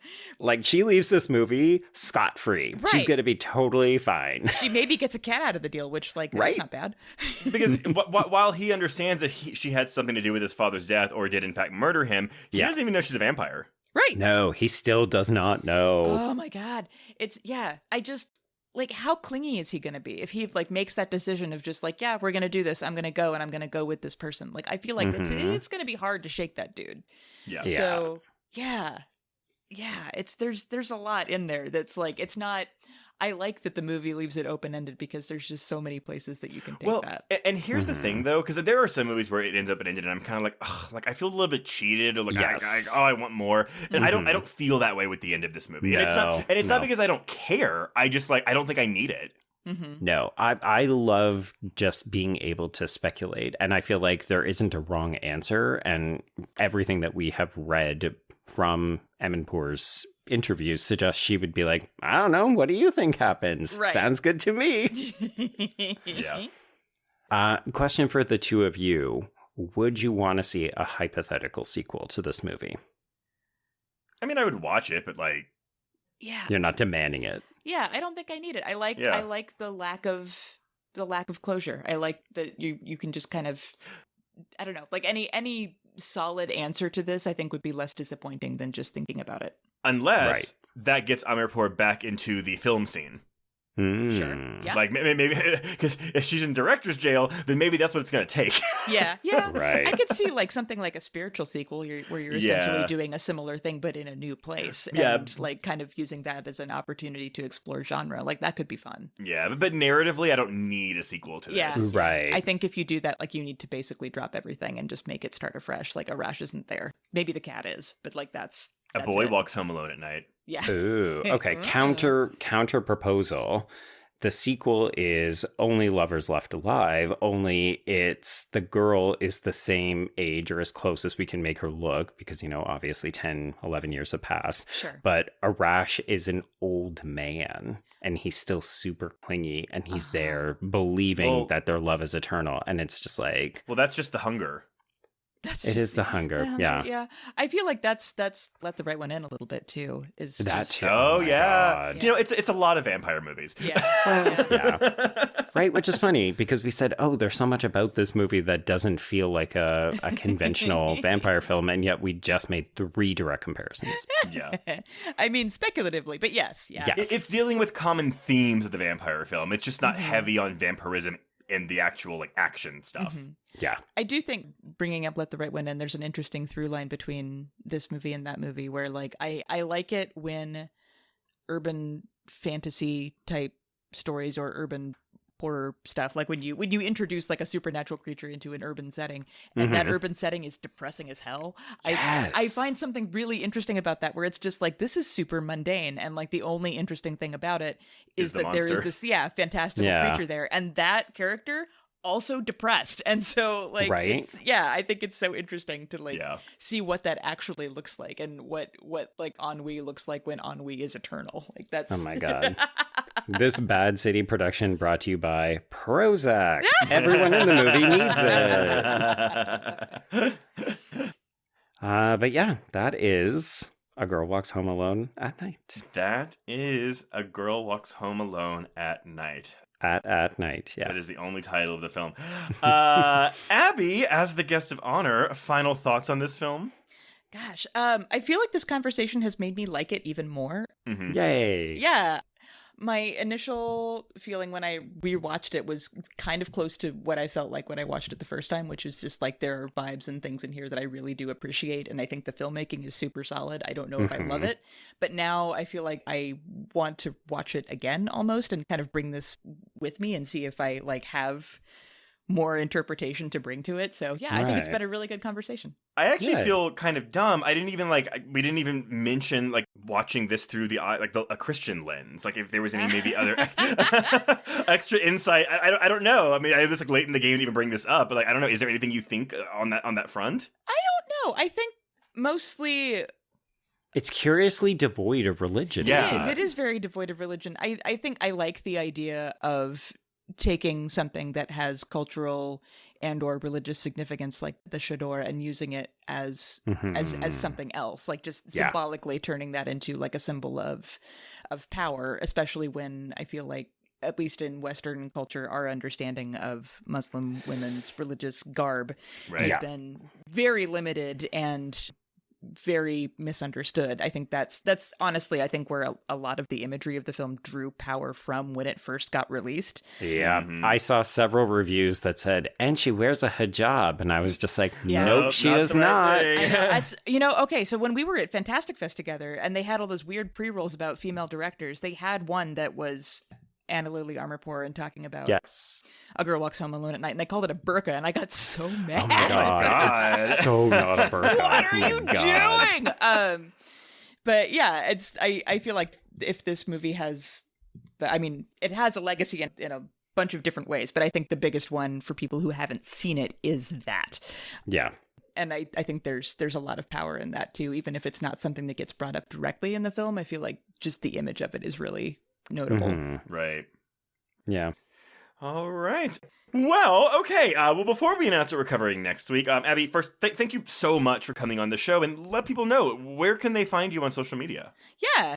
You can find me most frequently at Blue Sky. I'm at Abby Olcese, ABBYOLCESE. That's where I post the most. I'm on Twitter.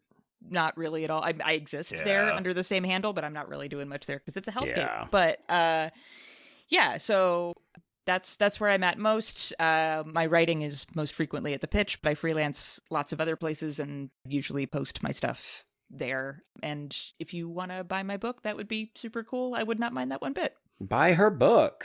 Ayo. I love money. If you like movies and are curious about the church liturgical year and just listen to me curse a whole bunch and know that I'm chill in that regard, you may find some things in it that you like. Is there a good chunk of horror in the book? There is a little. I'm trying to think if there's anything specific or direct. I talk about Bad Times at the El Royale. Lent, interesting. Which is a movie that I don't think gets enough love, and I really like a lot. I think that's probably the most directly horror-based of the stuff that's in there. Mm-hmm. But yeah, I mean, I also talk about, I don't know, Fast and Furious 6 for Pentecost. So like, if you want to get real wild and woolly about it, there you go. It's nothing's off limits, basically. Is the point, that's awesome. I'm very glad you elaborated on stuff like that, because I feel like people would have said, oh, okay, so she's probably talking about very stuffy, conventional things for all of these. So I love that you clarified. The most conventional that I get is The Last Temptation of Christ for Easter, and that one is plenty controversial in its own right, which is why the essay had to be one of the longest in the book, because half of it was just like, listen, you guys, stop beating up on Martin Scorsese. It's a cool movie. You should watch it. Right. I'm surprised you avoided the temptation of The Exorcist. That's true. I don't know. It's so obvious, isn't it? Well, no, that's what I think. I am thinking about doing something around the Seven Deadly Sins at some point. Yes. That one has been, I mean, 7 is an obvious choice, but there's a lot of other fun stuff to explore in there. I think, in fact, Joe, you suggested when I was initially asking about this on Blue Sky, Neon Demon for Envy. Yes. And it ended up in an essay that I wrote, and I was very, very happy that you recommended that, so thank you so much. Oh, good. Nice. Well, okay, so here's our housekeeping. If you want to get in touch with us, you can reach us on Blue Sky and Instagram at HorrorQueers. Shoot us an email at horrorqueers@gmail.com. Find us on Letterboxd to keep track of all the films we've covered. And if you want to chat with other listeners, please join our brand new Horror Queers Discord. A link is in the show notes. If you have a moment, please rate and review us on Apple Podcasts or Spotify. And if you want more content, please support the show by becoming a patron at patreon.com/horrorqueers. If you subscribe today, you will get 387 and a half hours of Patreon content, including this month's new episodes on The Ugly Stepsister, Clown in a Cornfield, Until Dawn, Final Destination Bloodlines, an audio commentary on Another Simple Favor, and we've of course opened up our brand new Patreon tier, The Requel, where we're doing episode by episode recaps of season 2 of The Last of Us. Mm-hmm. And, Joe? Yes. Oh, we have a juggernaut. What are we covering next week? Well, if people were angry that I wasn't responding in the way you expected when we were talking about Christine, it's because I was withholding my da-da-da for this, because, of course, we are talking about an infamous, maybe even notorious Stephen King adaptation next week. For a big old anniversary trace, we're going to cover Stanley Kubrick's The Shining. Oh, boy. And then what you have to do is you have to watch The Shining, you have to record the episode, and then you have to go back and rewatch Dr. Sleep to see if you like it again. I have recorded on that movie twice, so no. It's just 3 hours. Who cares? Sure, I've got that time. I like The Shining. I've never been like The Shining's one of the best horror films of all time, people. So I'm interested to revisit this. Yeah, and it's actually our second time talking about it on a podcast, and the first on this podcast. So I'm excited to revisit it and have another conversation about it with you. Man, I don't even remember talking about it last time. So, all right. I'll remind you next week. My memory's great. Okay, well, until next week, we can cross out a girl walks home alone at night. At night, yeah. Yeah. And cross out horror queers.